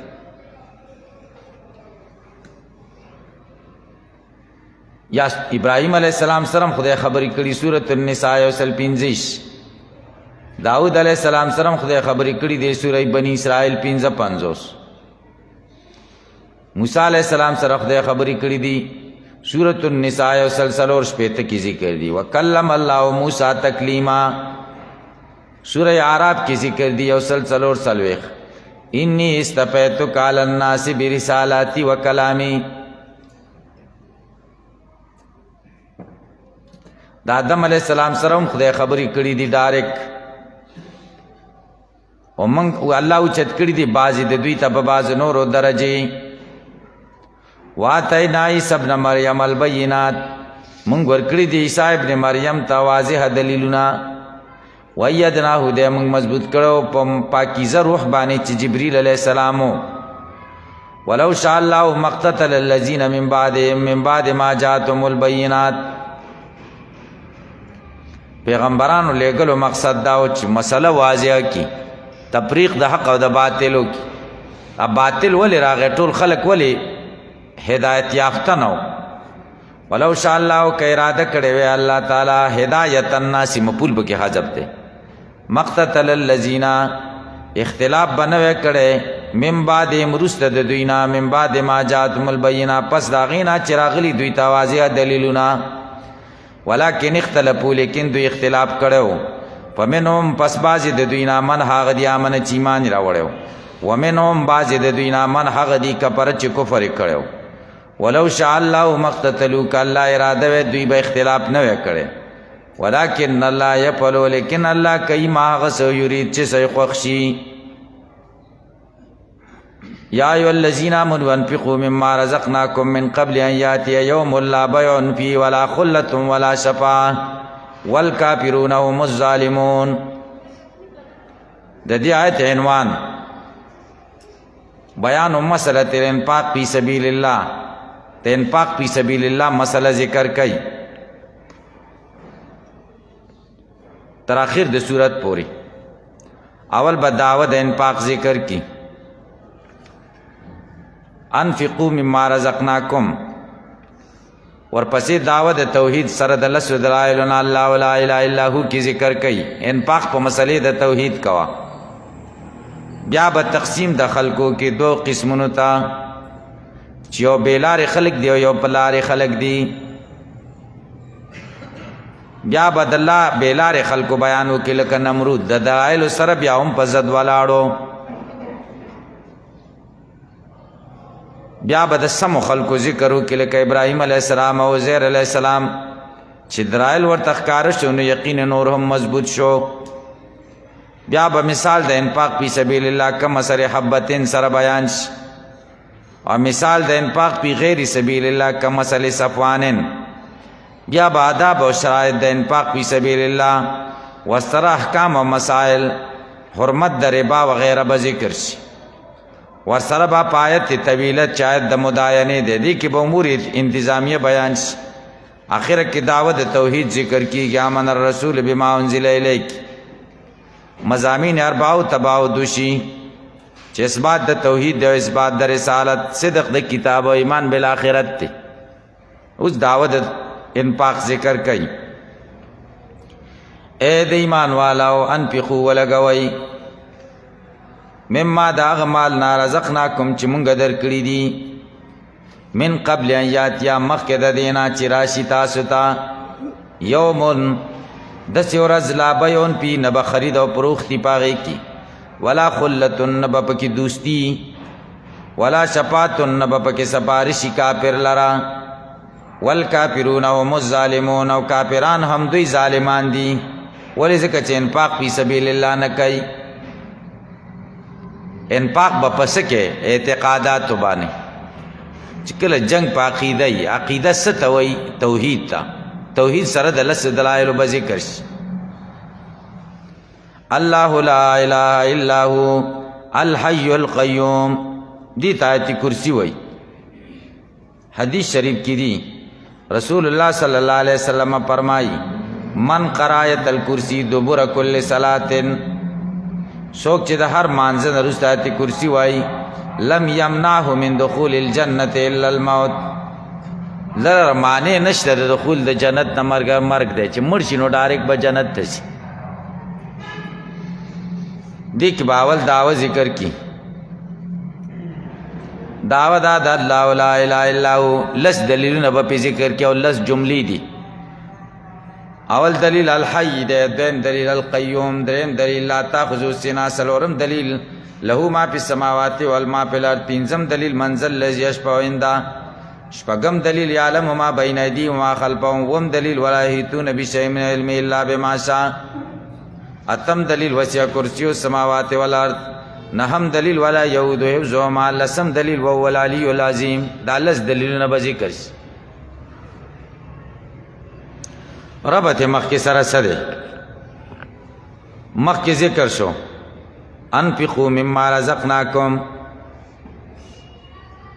ودلته محل د انفاق ذکر کوي چې مسله د توحید ده. دویم ربط مخکې د دې نه چې تاسو ته داسې ورځ راشي چې بیه به پکې نه وي هېڅ به پکې نه پکارېږي دوستي به نه پکارېږي سپارش به نه پکارېږي. دیات کې اوس هغه شی ذکر کوي چې قیامت کې صرف او صرف هغه پکارېږي چې هغه عقیده سمول دي مسلمانی ده. مسلمانی پس سره راځي توحید سره. دیم دار والکافرون هم الظالمون کافران هم دوی ظالمان دي ځکه دا مسله نه مني چې الله لا اله الا هو منکرین د دې مسلې نه دي. الله لا اله نشته بل معبود موجود الا هو مگر دقه یو الله دی. لا اله الا هو خبر د الله هو دی مبتدا سره د خبر نه دا دعوه شوه ځکه دعوه کې به نسبت کنه الله نشته بل مستحق د عبادت الا هو مگر یو الله دی بس طریقې د قصر سره. ولی دا اول دلیل الحی ژوندی دی ژوندی دی کنه. سوال داره چې ژوندی خو دې ته و چې روح ته محتاجي روح تی لري شي نو بیا میت شي. الله خو روح ته نه دی محتاج. جواب سورة الفرقان کې دی 58 کې هو الحی الذی لا یموت.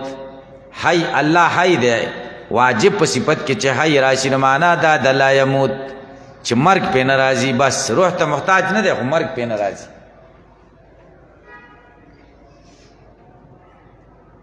حی چاته وایي د خدای په صفت کې الباقی الذی لا سبیل علیه للپناه هغه باقی ته وایي چې د پناه لاره په ده نشته.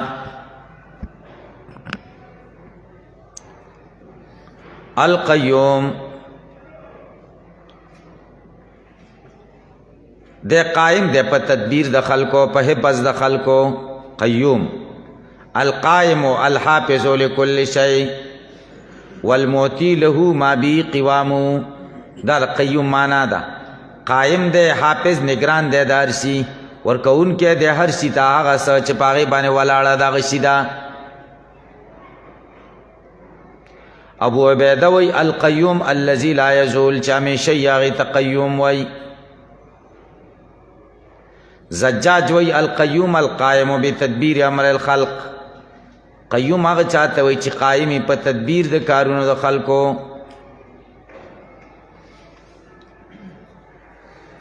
دا القیوم با دلیل دا الحیوشی قیوم دے زکا لا تاخذو سنتم ولا نوم ننسی دلرا جٹکا و نخوب پی راجی و نپی جٹکا راجی سینا جٹکے توی سڑے دا سی او خوزی دری چیزونه دی یو سینا دا یو نعاس دی او یو نوم دی سینا سر دی درون شي دی تا سینا وای سترګې دی پټي پټي کیږي دی تا نعاس وای باج سړي ته خوب ورځي سترګې پټي پټي کیږي او نوم دی ته چې پورا ټول بدن دی ودش سترګې دی مودي شي او زړه دی مودش نو د نوم تعلق د قلب سره دی د نعاس تعلق د عین سره دی او د سینې تعلق سر سره دی سر دی درون درون کیږي کنه بعض وخت کې تاسو سوچ کړئ کنه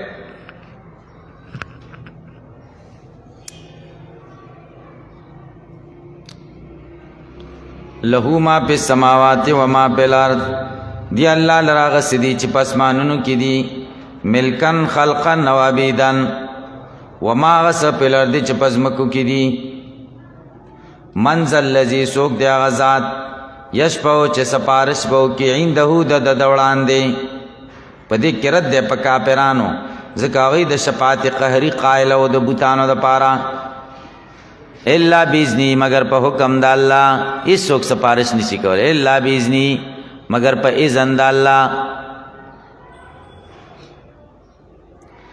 یعلم ما بین ایدیهم و ما خلفهم الله پویږي په هغه څه چې د دوی د لاسونو د وړاندې دي وما پاس خلفهم چې د دوی نه وروسته دي مجاهد او عطاوی او سودی ما بین ایدیهم نه دنیا امور د دنیا مراد دي وما خلفهم نه مراد امور د آخرت دي زحاق کوئی ما بین ایدیهم نه مراد آخرت دی ځکه زمونږ ورته مخه ده او د ما خلفهم نه مراد دنیا ده ځکه زمونږ ورته شا کیږي کنه ولا يحيطون او اي ما بين ايديهم وما خلفهم کی ضمیرون اما فی السماوات تراجی دی ها وما فی الارض ولا يحيطون بشيء من علم الا بما شاء او دوی احاطه نه کوي په هیڅ چیز باندې من علمه معنا من معلوماته د خدای په معلوماتو کې د دوی په هیڅ شی احاطه نشته الا بما مگر په سو شاء چې د خدای اراده شي او دوی ته د کوم شي علم ورکي د خدای علم څومره دی وسع کرسیو السماوات والارض پراخه د کرسی د اسمانونو او د ځمکونو کرسی نه مراد علم دی وسع کرسیو معنا وسع علمه السماوات والارض پراخه د علم د اسمانونو او د ځمکونو کراسی علما او ته وای کراسا کاپای ته وای ولې ځکه علم پکې پروت او بعضی وی د کرسی نه کرسی مراد ده پراخه د کرسی د کم چاتم اسمان ده کرسی او عرش حدیث شریف کی دی رسول الله صلی الله علیه وسلم فرمای داو اسمانونه د کرسی په مقابله کې داسې دي یک لکه لو یا صحراوی او پاغي کې یو بنگړې پروت داو اسمانونه کرسی د عرش په مقابله کې دومره دي لکه یو لو یا صحرا یو بنگړې پکې پروت عرش دومره لوی بیا به کرسی نه مراد حقیقی معنی شي ولا یعوده حفظهما وهو العلی العظیم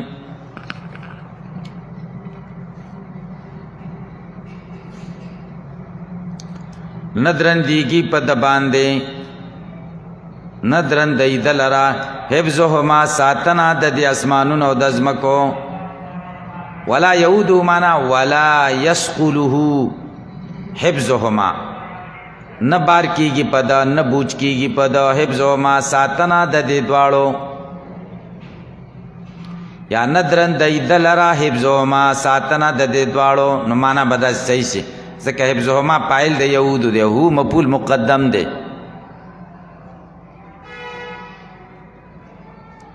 وهو العلی سلطانا وهو العلی شانا العظیم سلطانا او دا الله اوچت دی د شان په اعتبار سره العظیم لوی دی د بادشاہي په اعتبار سره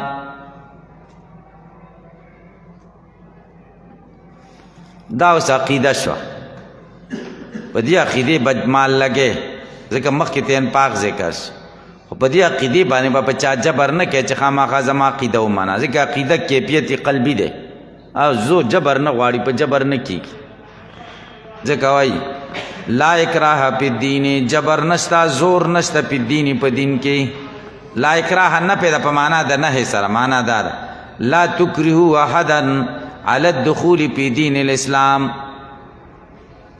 جبر مکوي په چا باندې چې داخل شي په دین د اسلام کې لا تکرهوا احدا علی الدخول فی دین الاسلام ولی قد تبین الرشد من الغی تقی سرخ کار شوی دا ہدایت من الغی دا گمراہینا قد تبین الرشد پا تقی سرخ کار شوی دا ایمان من الغی دا کفرنا بالدلائل و دلائل سر فمن یکفر بالتاغوت یا غسوک کفرو کی پا تاغوت و یومن باللہ ایمان روڑی پا اللہ فقد استمسک بالعروت القسقا تقی سر دا منگولی خخ کرے پر اسی مضبوطا چی اسلام دے لن پسام لها حقا چی نشتا غسیدل حقی لرا واللہ سمیعن اللہ اوریدن کے دے علیمن پویا دے چاچی کفرو کپا تاغوت تاغوت لپس قرآن کریم کیا تکر تراغلے تاغوت ستوئی علامہ محایمی تفسیر الرحمن کی وئی جمیع ما یدعو الى الطغیان ټول هغه سیزونه چې بلنه ورکوي سرکشۍ ته هغې ته طاغوت وایي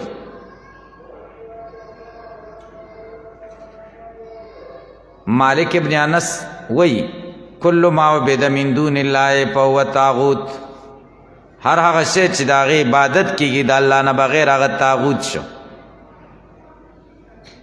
خازن هم دقه معنا کړې ده کل ما عبد من دون الله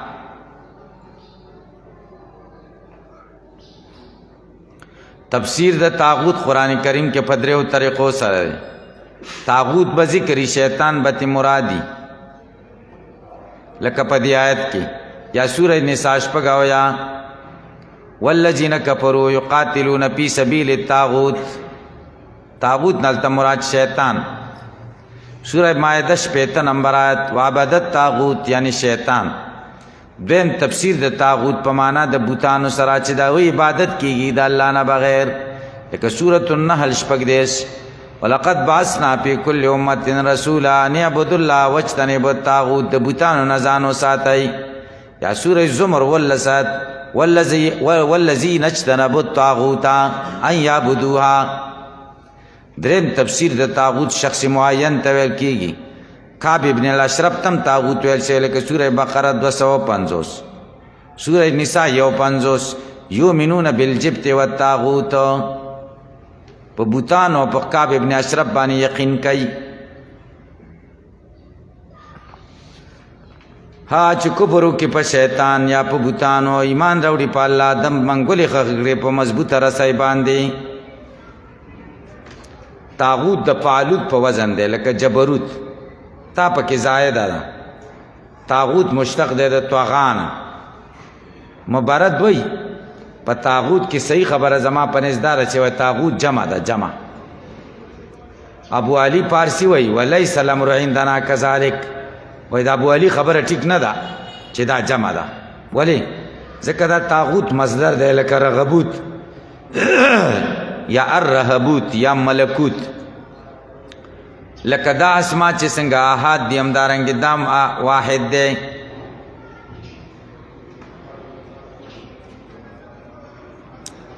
صحیح خبره داره چې د دې لفظ اطلاق په واحد هم کېږي په جمع هم کېږي. په واحد باندې اطلاق داسې شوی یریدون ان یتحاکموا الی الطاغوت وقد امروا ان یکفروا به، دوی ته امر شوی چې کفر وکړي به په دې طاغوت. ضمیر د واحد ورته راجع شوی که او ضمیر د جمع ورته راجع کېږي. والذین کفروا اولیاءهم الطاغوت په جمع باندې حمل شوی چې اولیاءهم دی.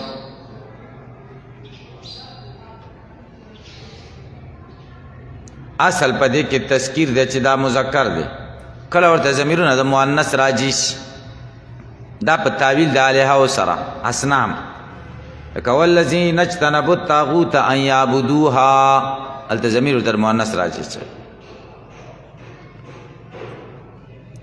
الله ولی الذین آمنوا، الله مددگار داغی کسانو، ولی په معنا د ناصر سره، الله مددگار داغی کسانو دی چې ایمان راوړی خدای به مدد کوي. څنګه مدد به کوي؟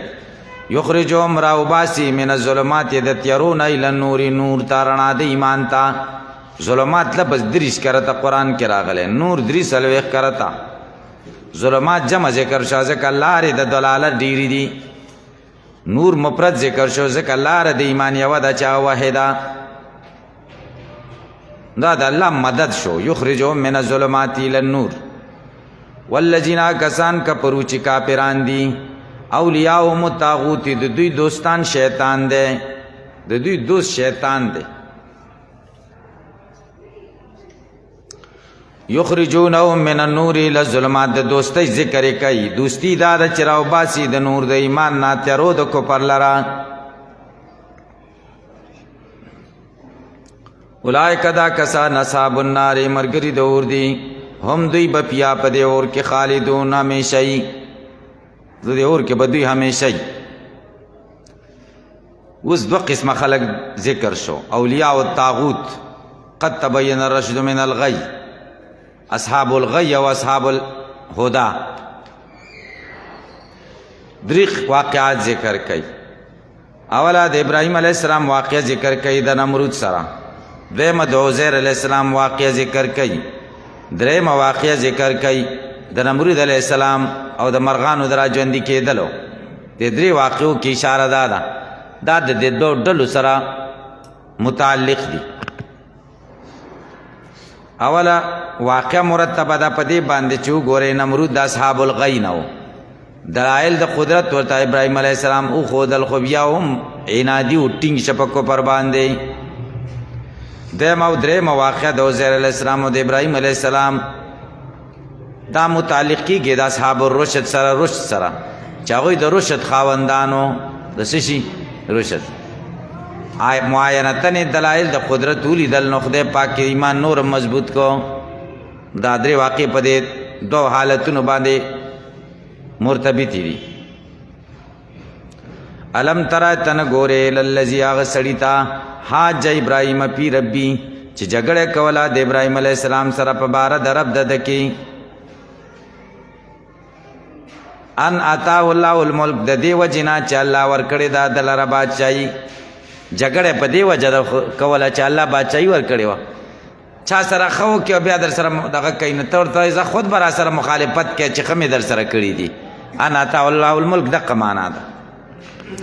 د نوم یې نه دی اخیستی په قرآن کې د نمرود، ځکه دا ډېر کمعقل و، کمعقل سړی و، ډېر کمعقل او ډېر مردار مرګ باندې خدای مړ که ماشي په ذریعه بعد.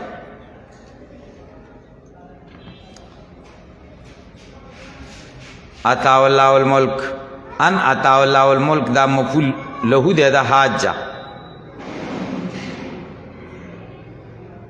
دلته به اعتراض وارد شي چې پایل د مفعول له او پایل د فعل معلل به خو یو نه دی.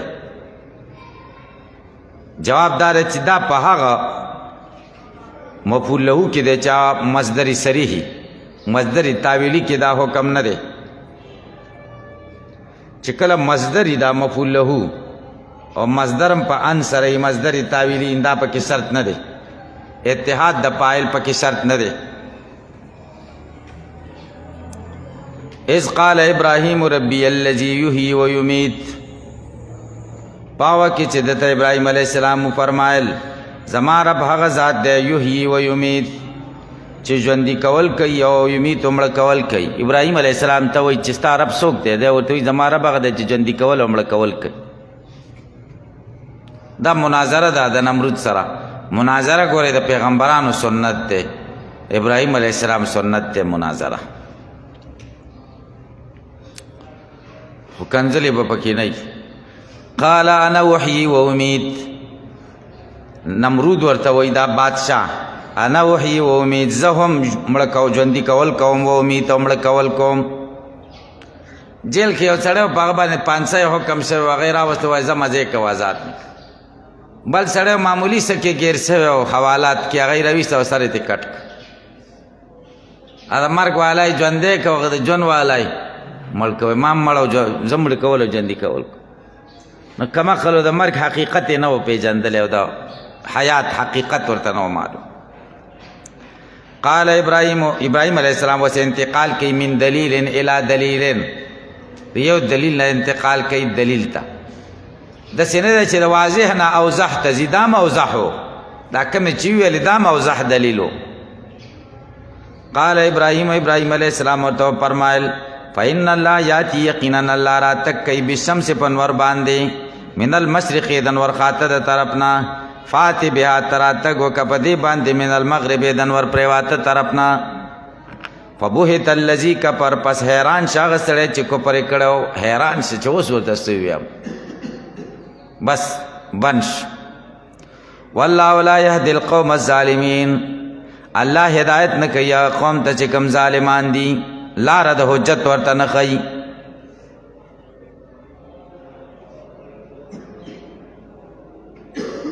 او کالذی، ګورئ د دې واقع مقصد څه شی دی؟ مقصد دا دی چې ګورئ نمرود د اصحاب الغی نه و. ابراهیم علیه السلام ورته دلایل وویلې او دی خاموشه شو. اخر دلایلو کې پاتې هم راغی د خدای د قدرت دلیل نه. حیات او موت دې ته نه وایي احیا او اماتت، لکه دا ده چې څه ویلې، خو بیا یې هم ضد او عناد کوه ځکه د اصحاب الغی نه و. او ابراهیم علیه السلام او عزیر علیه السلام د اصحاب الرشد نه دي، اصحاب الرشد نه. نو دلایل خو د دوی په قدرت الهی د دوی ایمان و، خو چې کله مشاهدتن ولیدل نو یقین نورم مضبوط شه. مشاهدتن عزیر علیه السلام په بیت المقدس تیرې ده، بخت نصر بادشاه تیر شوی دی، د دا بیت المقدس خراب کړی، څنګه خراب کړی، بس خلک ټول وجلی وو او بارانونه شوي وو. دا کوټې چې کومې دي دا چتونه لاندې را پریوتي وو او دا دیوالونه په دې چتونو را پریوتي وو، ډېر وخت شوی و. نو ده ویل خدایه دا به ته څنګه را ژوندي کوې؟ را ژوندي کولی خو شي، خو څنګه به کیفیت به څنګه؟ الله تعالی په د مرګ راوستو، 100 کاله دی مړ دی پروت دی، او په مرکب باندې سور دی، مرکب یې مړ دی، او چې کوم سامان ورسره و هغه پروت دی. بس 100 کاله وروسته دی را ژوندی که، بس ده مشاهدتن ولیده او بیا په اخره کې اقرار وکړه چې زه پوه شم په طریقې د مشاهدې سره، عین الیقین سره پوه شم چې الله په هر څیز قدرت لري. الله هغه بیان کوي. او کالذی مر علی قریة، او یا پشان د هغه سړي دې کې تقدیر دی.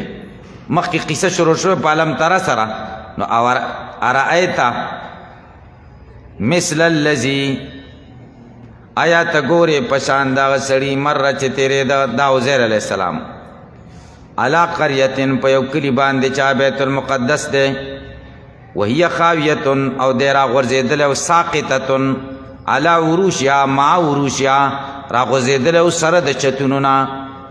قال انا یحیی، دی ویلې کیف یحیی، څرنګه به دا را ژوندی کوي، هذی دا کلی الله و الله تعالی بعد موتها، پس د خرابوالي د هغې نه. فاماته الله، الله مړ که ده لره 100 عام، 100 کاله. دا 100 کاله د اماته دپاره ظرف نه دی، بیا په معنا دا شي چې په د مرګ په 1000 کلونو کې وشو، مرګ خو په لحظه کې وشو.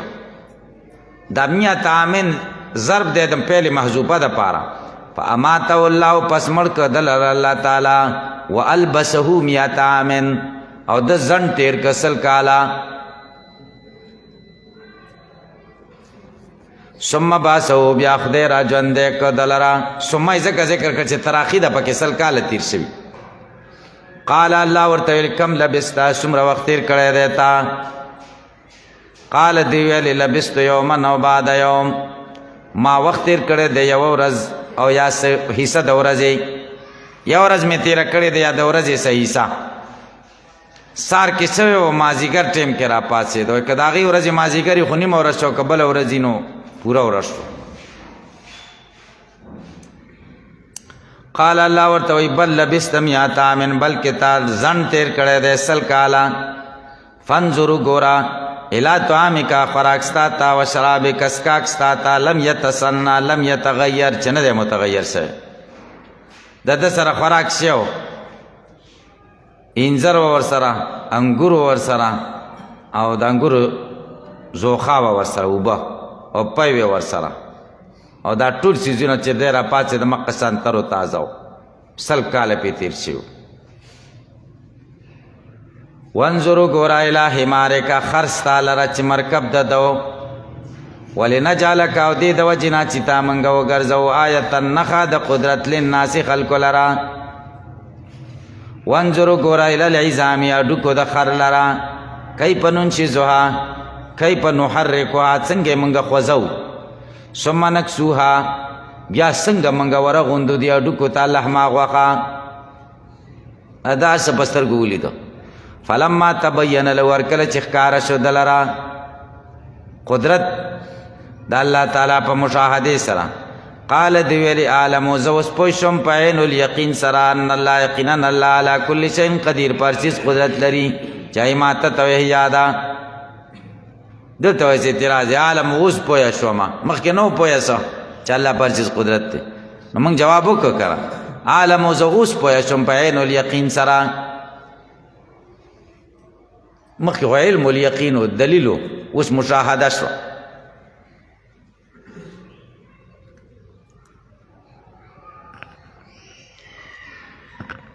د روم بادشاو حضرت معاویه رضی الله تعالی عنہ ته خط رالیږلی یو څو تپوسونه یې ترې کړي یو تپوس دا و چې هغه کومه ځمکه ده چې دنیا باده شوې ده یو ځل پې نور لګېدلی دی بیا پې نور نه دی لګېدلی تر قیامته پورې یو دویم هغه کوم دوه ورونه دي چې دواړه په یو ورځ پیدا شوي دي او په یو ورځ وفات شوي دي او یو ترې سل کاله مشر دی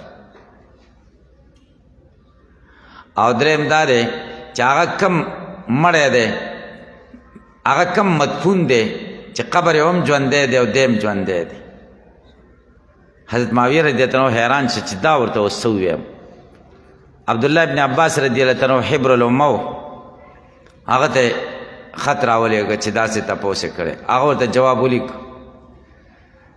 چې د انور په یو ځل لګېدلی دی دا هغه 12 لارې دي چې موسی علیه السلام او قوم ته په دریاب کې لارې جوړې شوې نو نور پې لګېدلی و ځکه تاسو ویلي دي چې دا دی هغه ډله ولیدله په وخت د سبا کې که نه چې نور راختلی و قرآن کې دي تر قیامته پورې هغه دریاب به چالو وي بیا به پې نور ونه لګي او دوه ورونه چې په یو ورځ پیدا دي په یو ورځ وفات دي عزیز علیه السلام او عزیر علیه السلام دواړه په یو ورځ پیدا شوي بیا په یو ورځ وفات هم شو او هغه ته سل کاله مشر و ځکه هغه سل کاله زیات د ده نه دنیا کې تېر کړ پې پوه شوې ده په مرګ کې تېر کړ هغه په ژوند کې تېر کړ او چې مدفون هم ژوندی او قبر هم ژوندی هغه یونس علیه السلام دی مئی په خېټه کې و چې کله بادشاه ته دا خط ورغی نو هغه ویلې چې دا چا رالیږلی دی وایي ته څه کې وایي چې دا چا رالیږلی دا به د نبوت د خاندان سړی معاویه رضی الله عنه ورته وفرمیل او دا د نبوت د خاندان سړی دی زمونږ د نبی صلی الله علیه وسلم د تره زوی دی حبر الامه او ترجمان القرآن دی نو دوی دواړه بیا په یوه ورځ باندې وفات شوي وإذ قال ابراهیم ربي ارني کیف تحیی الموتى بس دی